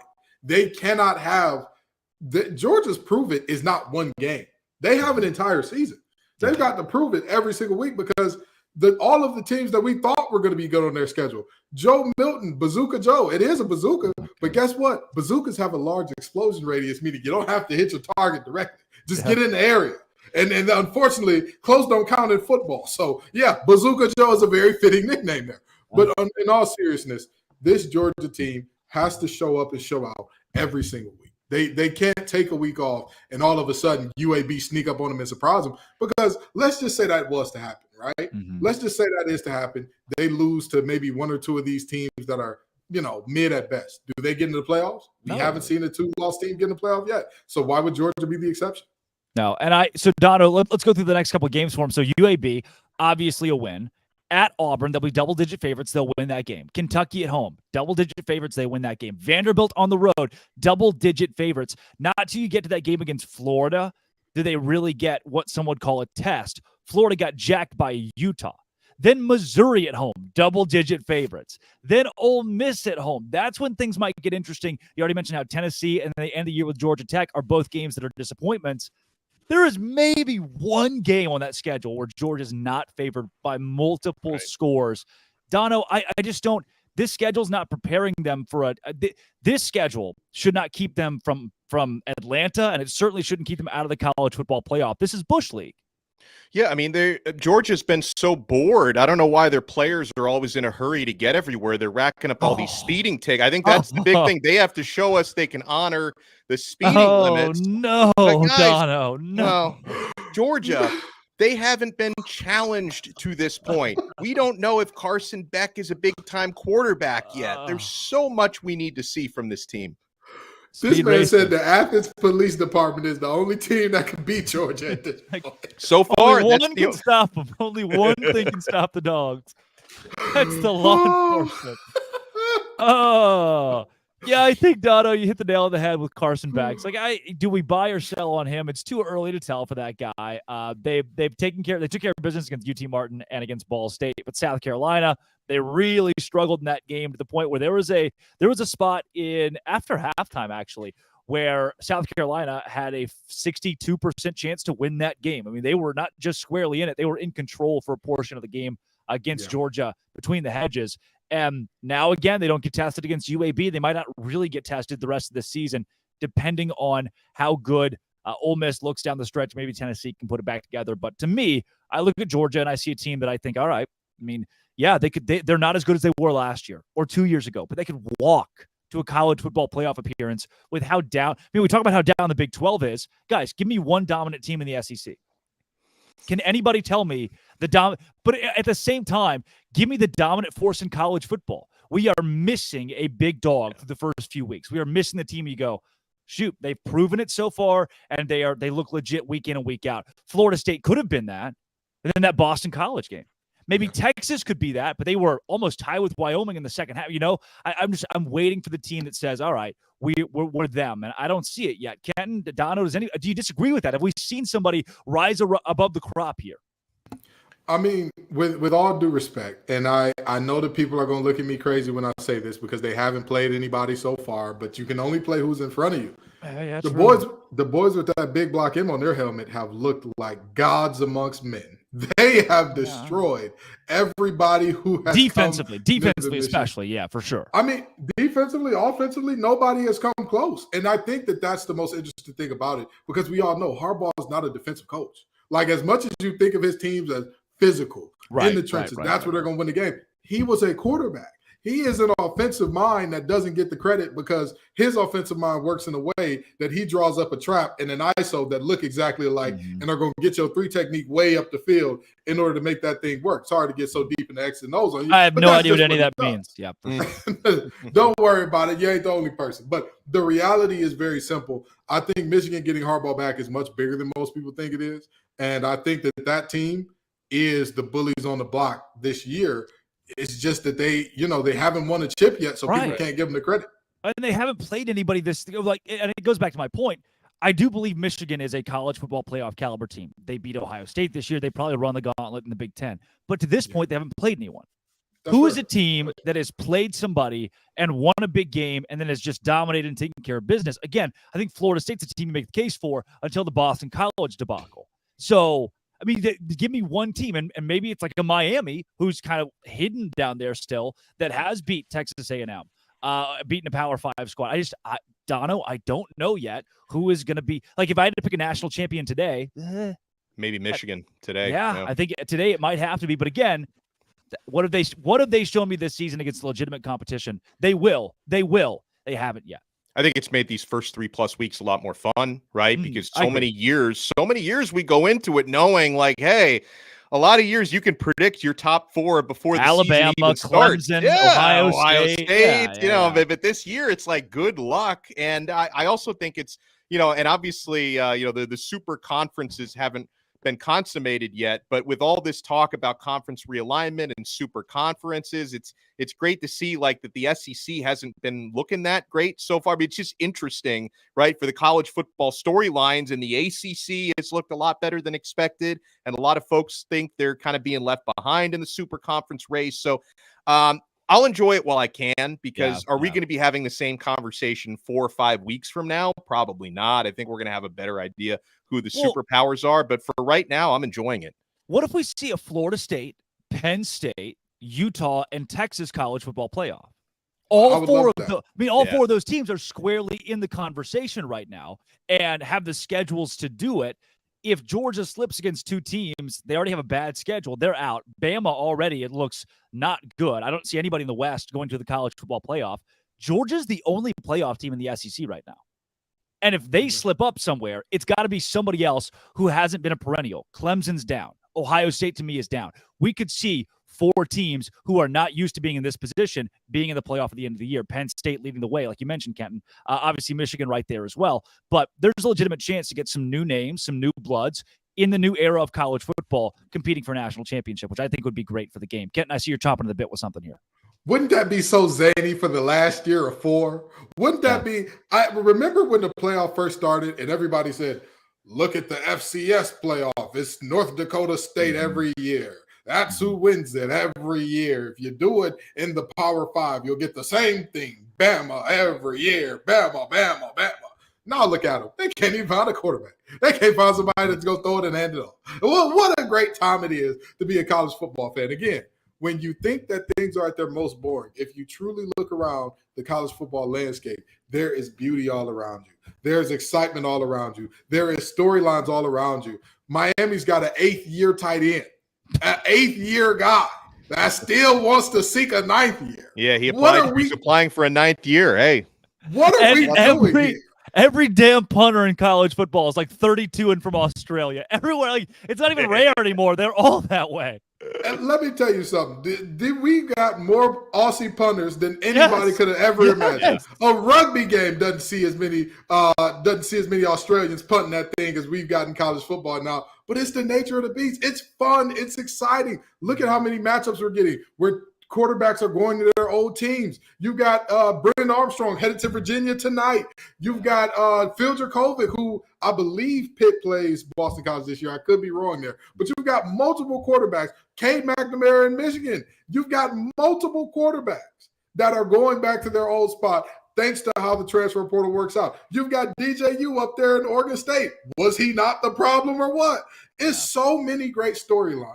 And so if you want to ignore that because there is not a top dog, you're missing out. The loss is all yours, brother, because there's a lot of great football going on right now.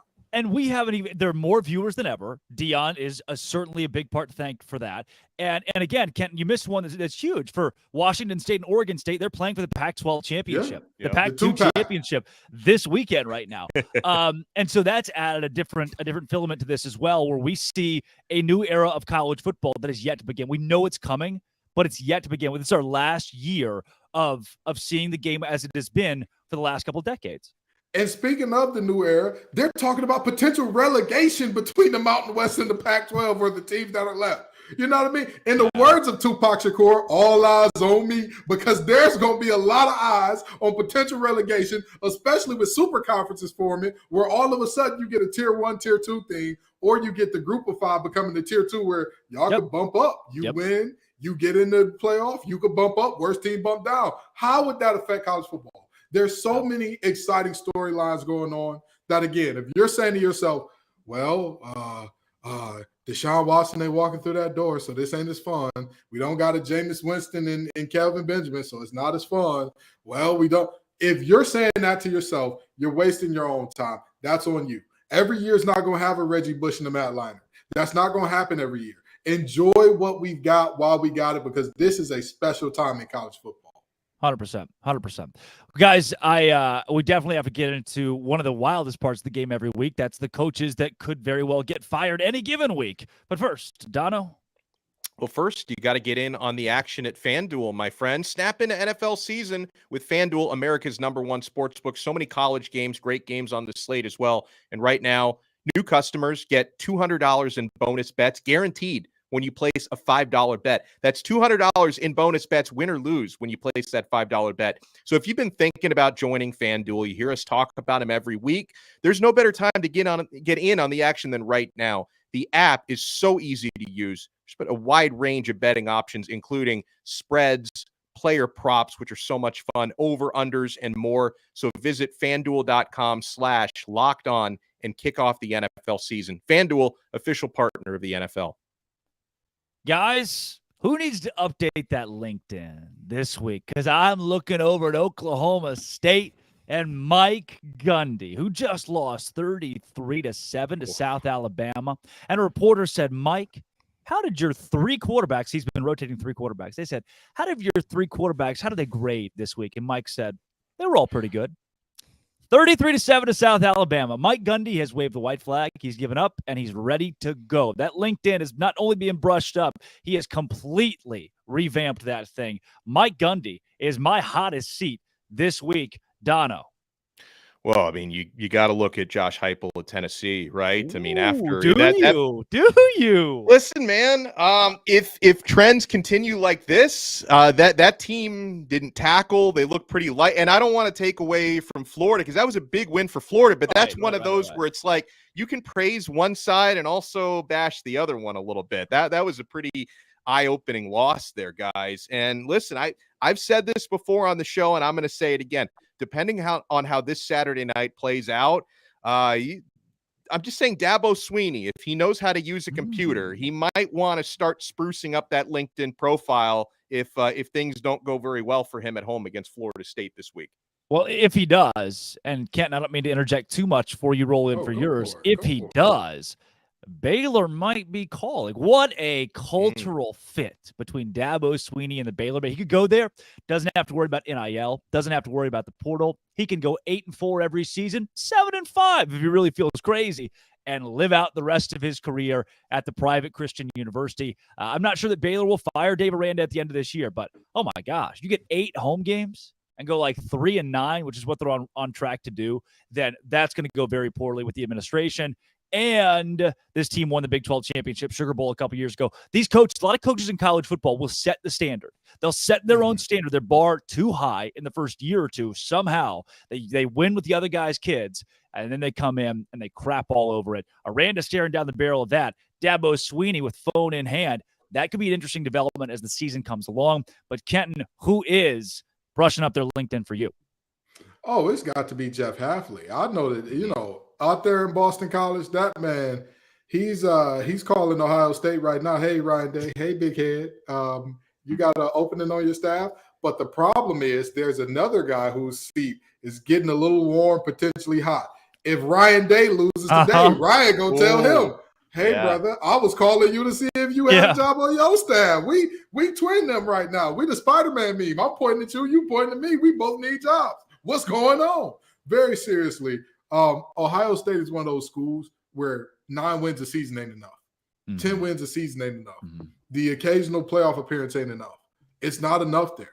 Ohio State, if you're going to be at that school, you need to beat Michigan. And you need to win you some national championships. Yeah, 100%. Ryan Day has not done either one of those things in recent memory. And if they lose to Notre Dame, then that, I believe, squarely puts them in that territory of how good is Day at big games? And of course, Hafley is the exact opposite of what you were talking about. You talk about guys having success in year 1 and 2, and then all of a sudden falling off a cliff. Let me tell you something.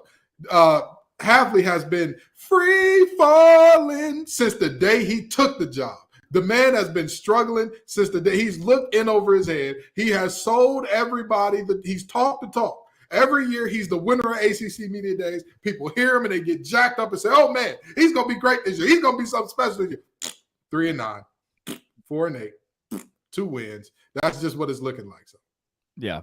I mean, and there are free falling coaches like Jimbo Fisher who had it was a good year. He had a Final Four finish, I think, in the COVID year that everybody's kind of thrown away. Well, I'll give him that, but mostly for him, it has been a lot of bad. He didn't have to set his own expectation. A&M fans were going to set that for him, and now he is square. He's got to get fired. I mean, he's got to get fired at the end of this season. And guys like Brent Pry, who we don't talk about a lot at Virginia Tech, he is likely done at the end of this year as well. Another one of the big ones that I circled, though, that we haven't mentioned on the show, Tom Allen at Indiana.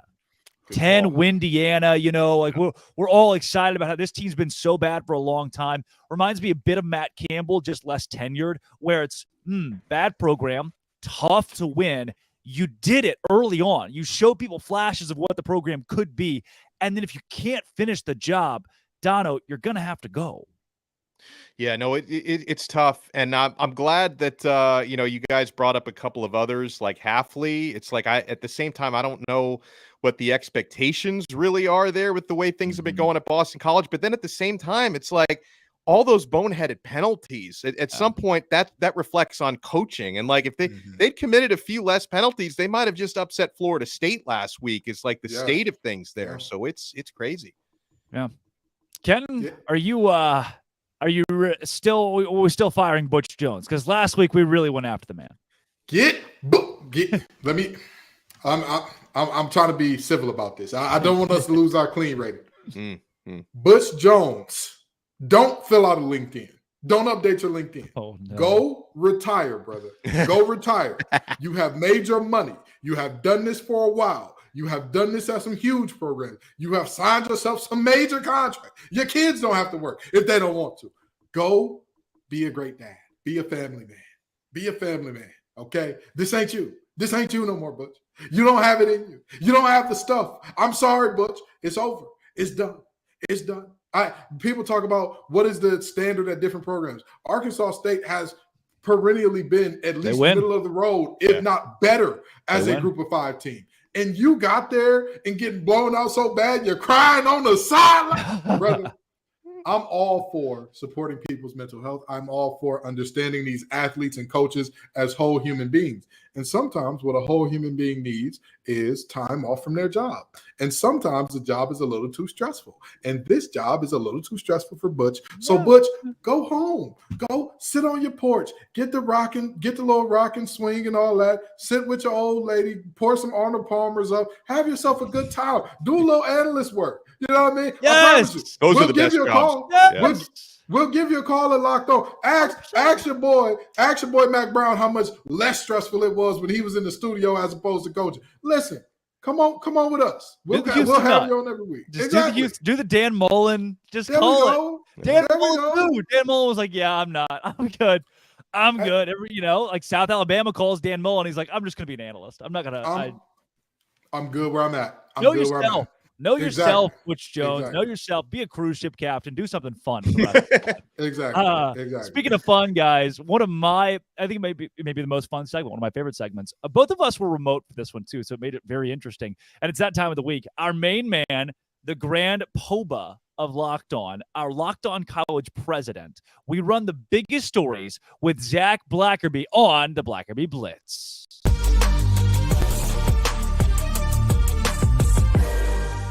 Donde SL Blackerby Blitz. It's right here on Locked On College Football Kickoff Live.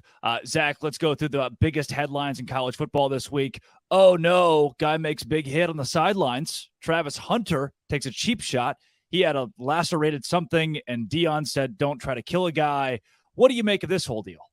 Yeah, I mean, I love that Deion's standing up for his player. I love that Deion Sanders was the first guy out there to get into the face of the guy that hit him.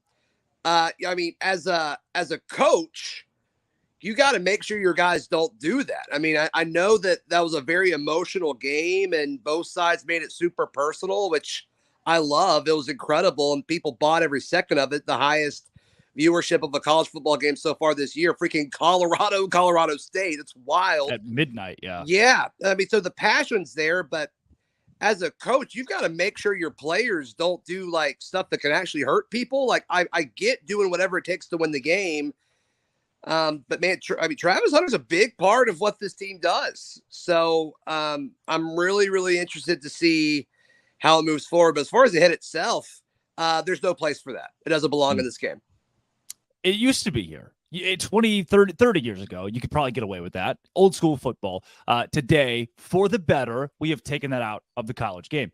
Sure. Zach, Nick Saban, as I'm sure you are very upset about, took odd shots from Lane Kiffin that weren't supposed to be shots, where Lane said, hey, he demoted his defensive coordinator. Just, you guys didn't know that. What do you make of the whole Kevin Steele, who a lot of Auburn fans know, this whole Kevin Steele deal?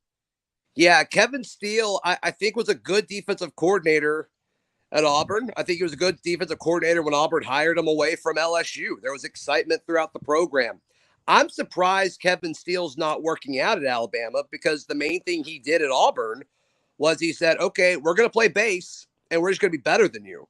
And if he could do that at Auburn, I feel like you should definitely be able to do that at Alabama, where the corners are consistently better when you have better pass rushers and linebackers that can cover so much ground.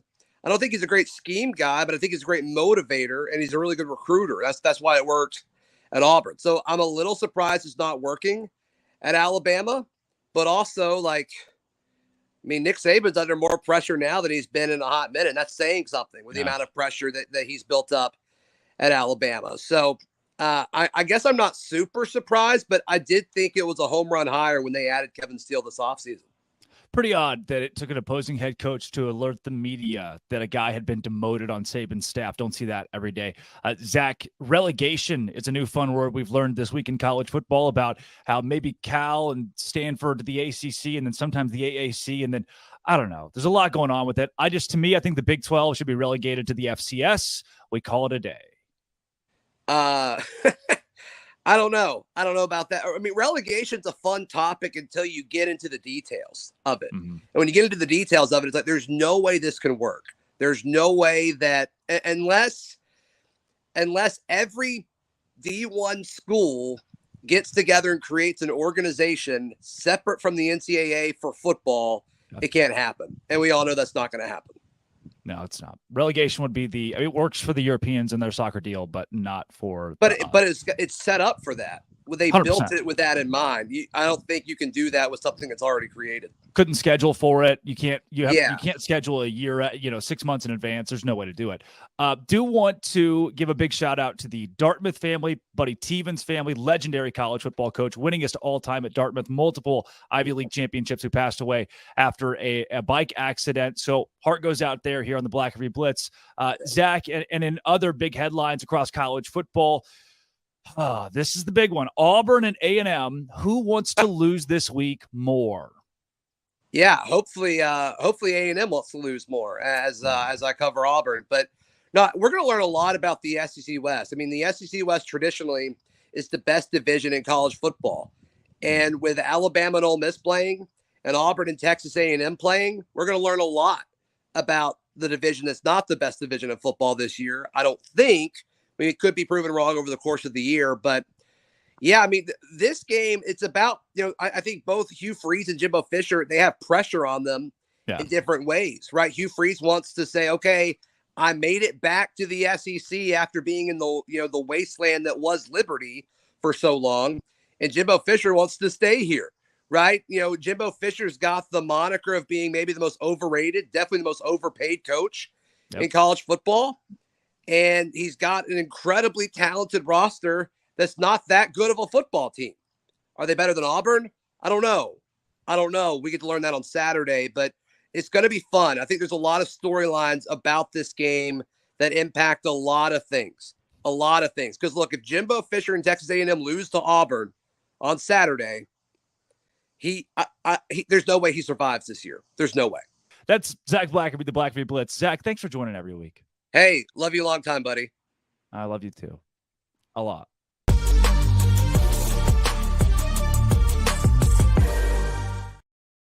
You guys weren't supposed to see that last part, but I'm glad the editors kept it in there. Time is crazy. That's crazy work. That is just insane. That was the most enjoyable part. I love the Blackerby Blitz, but the love fest at the end, man, that's what keeps me going. True love. He's a good boss. My innocent eyes cannot see that again in good faith. But proceed, Drake. Proceed. Dono. Okay, we're talking DoorDash, I guess. I'm so happy that we've partnered with. You know what? I have a love fest with DoorDash. If you love the convenience of getting what you want right to your door, with DoorDash grocery delivery, you can stock up for the week or order last-minute cravings conveniently. That's usually my go-to. You've trusted DoorDash to deliver your restaurant favorites, and now you can also get. We're not supposed to be a DoorDash. I don't even know what we're doing here, but I want to talk about DoorDash anyway. You can find the best in your neighborhood and support your local economy with each and every order you make. Get 50% off your first DoorDash order up to a $20 value when you use code LOCKEDONCOLLEGE at checkout. Limited time offer, terms apply. That's 50% off up to $20, no minimum subtotal, and zero delivery fees on your first order when you download the DoorDash app in the App Store and enter code LOCKEDONCOLLEGE. Don't forget, that's code LOCKEDONCOLLEGE for 50% off your first order with DoorDash. Oh, nicely done, guys. We've hijacked the show today. The editor is going to be so happy in post. Look, as long as we're all having fun, right? We're getting fired. In the words of Beyonce, kill a light, somebody get fired. It's nice working with you guys. I've enjoyed it. Let's at least... For the producers, it's personal. This is personal for them. It's been an honor playing with you, gentlemen. Oh, guys, this week we don't have locked on bets because here's what happened. They won. They finally won a bet on our show, and they hung it up. They know when to leave the blackjack table. You got to know when to hold them, know when to fold them, and they have folded this week. Though I hear they were very high on Georgia State last night. Those guys were. And they covered, right? They did cover the blocked out. They got that one right. Too bad it wasn't on the show for them to count. But we will give ours here, our best bets of this week. Dono, give me your A1. What is your level 18 lock on College Football Kickoff Live? Oh, I try to dig deep for these guys, and one of the big things that I look for as someone who not only enjoys playing the spreads, I like to check weather reports. Okay, now this one was an obvious one for me because I cover Miami. Miami's going to be playing tomorrow afternoon in Philadelphia at the Link against Temple. They're going to be having like a tropical cyclone that's going through. So assuming the game actually starts as scheduled and they're playing through potential torrential downpour at 3:30 p.m. Eastern time on Saturday, I'm looking at the over under 46.5 between Miami and Temple, which was 50 as recently as yesterday, which means the sharps are going way in on the under. I'm still comfortable taking under 46.5 just based on how the weather's going to be, because that's going to affect yards after catch for both teams. That may affect catching footballs. It's going to be a run-heavy day, I would imagine. And with those new clock rules, that's just going to give less time to score more points. So I'm going to go under 46.5 Miami and Temple. The real KG, what say you? I'm going to make this easy because me and Donald both being a little lazy this week. We go with games that we are covering, that our teams are playing in. I'm going to take NC State over Virginia. I believe the line is 9.5 right now. Let me give you a fun fact about Virginia. Under Tony Elliott, their average score when playing a Power 5 opponent is 31-15 their opponent. 6 of their last 10 games. Have we talked about him getting fired, by the way? Here's the thing. With everything that happened with the tragedy and all that, I think that bought him another year, whether Virginia fans like it or not, whether we like it or not. You kind of can't. It's a tough situation. And Virginia's known to give coaches very long leashes. For my women basketball fans out there, Tina Thompson was there thinking it up for a hot minute. But that's neither here nor there. The reality is this is a team that is dead last in the ACC in total offense, dead last in the ACC in total defense. And somehow an NC State team that, while they have their flaws, is in the upper half of the conference, is only expected to beat them by 10? I think not. I think that this one, NC State handily covers that. And that is my level 18 lock, baby. All right. I got a couple of them here. I am privy to FanDuel. It's my favorite. It's how my Saturdays. Got to peel back the curtains. So I do the Baylor football pregame show. And after I do the show, I have about 2 hours between Baylor kickoff, between that and Baylor kickoff. So I go to FanDuel and I do an extensive research on these games. All through the week I'm doing research, but I'm playing them on Saturdays. And this week I've already circled Florida State -2. Look, guys, we've mentioned. I don't think Florida State wins by double digits, but they definitely win this game. But by the way, Drake, sorry to interrupt you, but I'm looking now at Florida State -1.5. So that's closed up even more. Yeah. Yes. So has NC State Virginia. It's down to 7.5. Take it. Wow. What are we Take doing it. That's free money. Yep. What are we doing? I mean, at some point, Vegas has to lose, right? And it is uncanny. You would be a madman to say, "Oh yeah, Vegas has no idea what it's doing." I mean, if the lines are always so close, I don't know how they do. I don't know how they put it together. So you got to learn which lines to and to not play. So I know a lot of people are on Clemson right now. I'm going Florida State -2. Until they really show me that they can't keep up with a legitimate Power 5 team, I'm going Colorado. I'm going to ride Colorado. 21.5 is too much. They might lose this game by 17. They might win this game as well. I'm going Colorado plus 21.5. Ole Miss plus 6.5 is on my card. It is absolutely on my card. I think Ole Miss wins this game outright because I still do not trust Alabama. They benched a kid and unbenched a kid and didn't work with their second string or their third string. That is as disastrous as it's been for Nick Saban since 2007 at Alabama. So it truly, truly is rotating through 3 quarterbacks and losing to Texas at home. Then Notre Dame +3. And again, this is a money line game for me. I think Notre Dame wins against Ohio State this weekend. I am not buying Ryan Day. I am buying Sam Hartman. I am buying Marcus Freeman. They are in the playoff conversation. Give me Notre Dame to win outright. Those are all 4 on my board this week. And then maybe my biggest pick. This is my level 18 lock.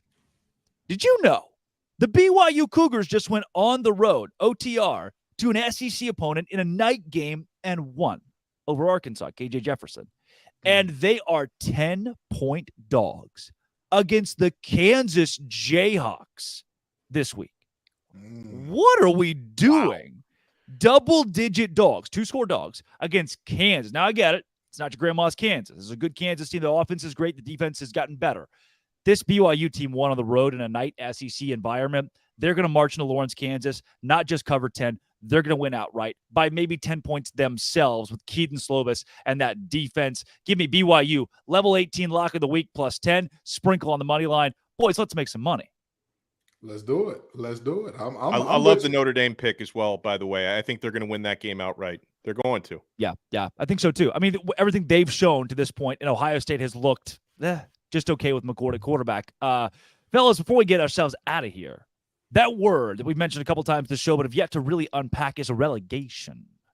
Kenton Gibbs, when you think about the Premier League, which I do not watch, where some soccer teams that are good get to go to the next level into a new league the next year, and the bad teams go down a level, and then they work out scheduling from there. Is there any way to make this thing work in college football? So here's the thing. I think that this would take a massive effort by multiple teams and parties to make this happen.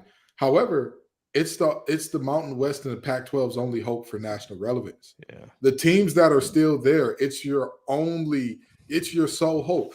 Who else would really care that much to see Boise State play Air Force?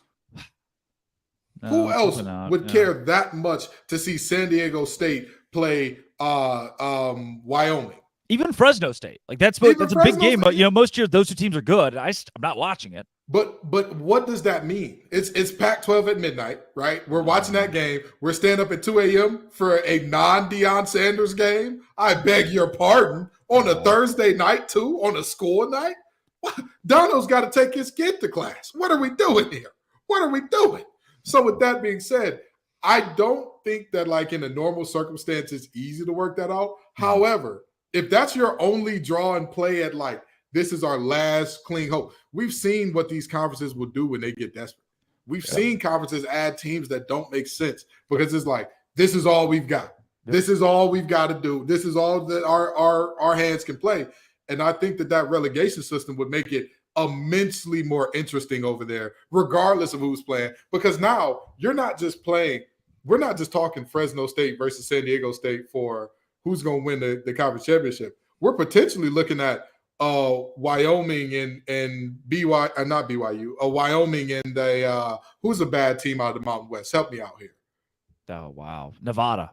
Wyoming and Nevada or UNLV Nevada for who gets put into that second tier. Now we're talking. Now, even though that game is not going to be enjoyable to watch, you want to watch it because somebody's going to get relegated and somebody's probably going to get fired because of their relegation. Yeah. Dono, you same wavelength here?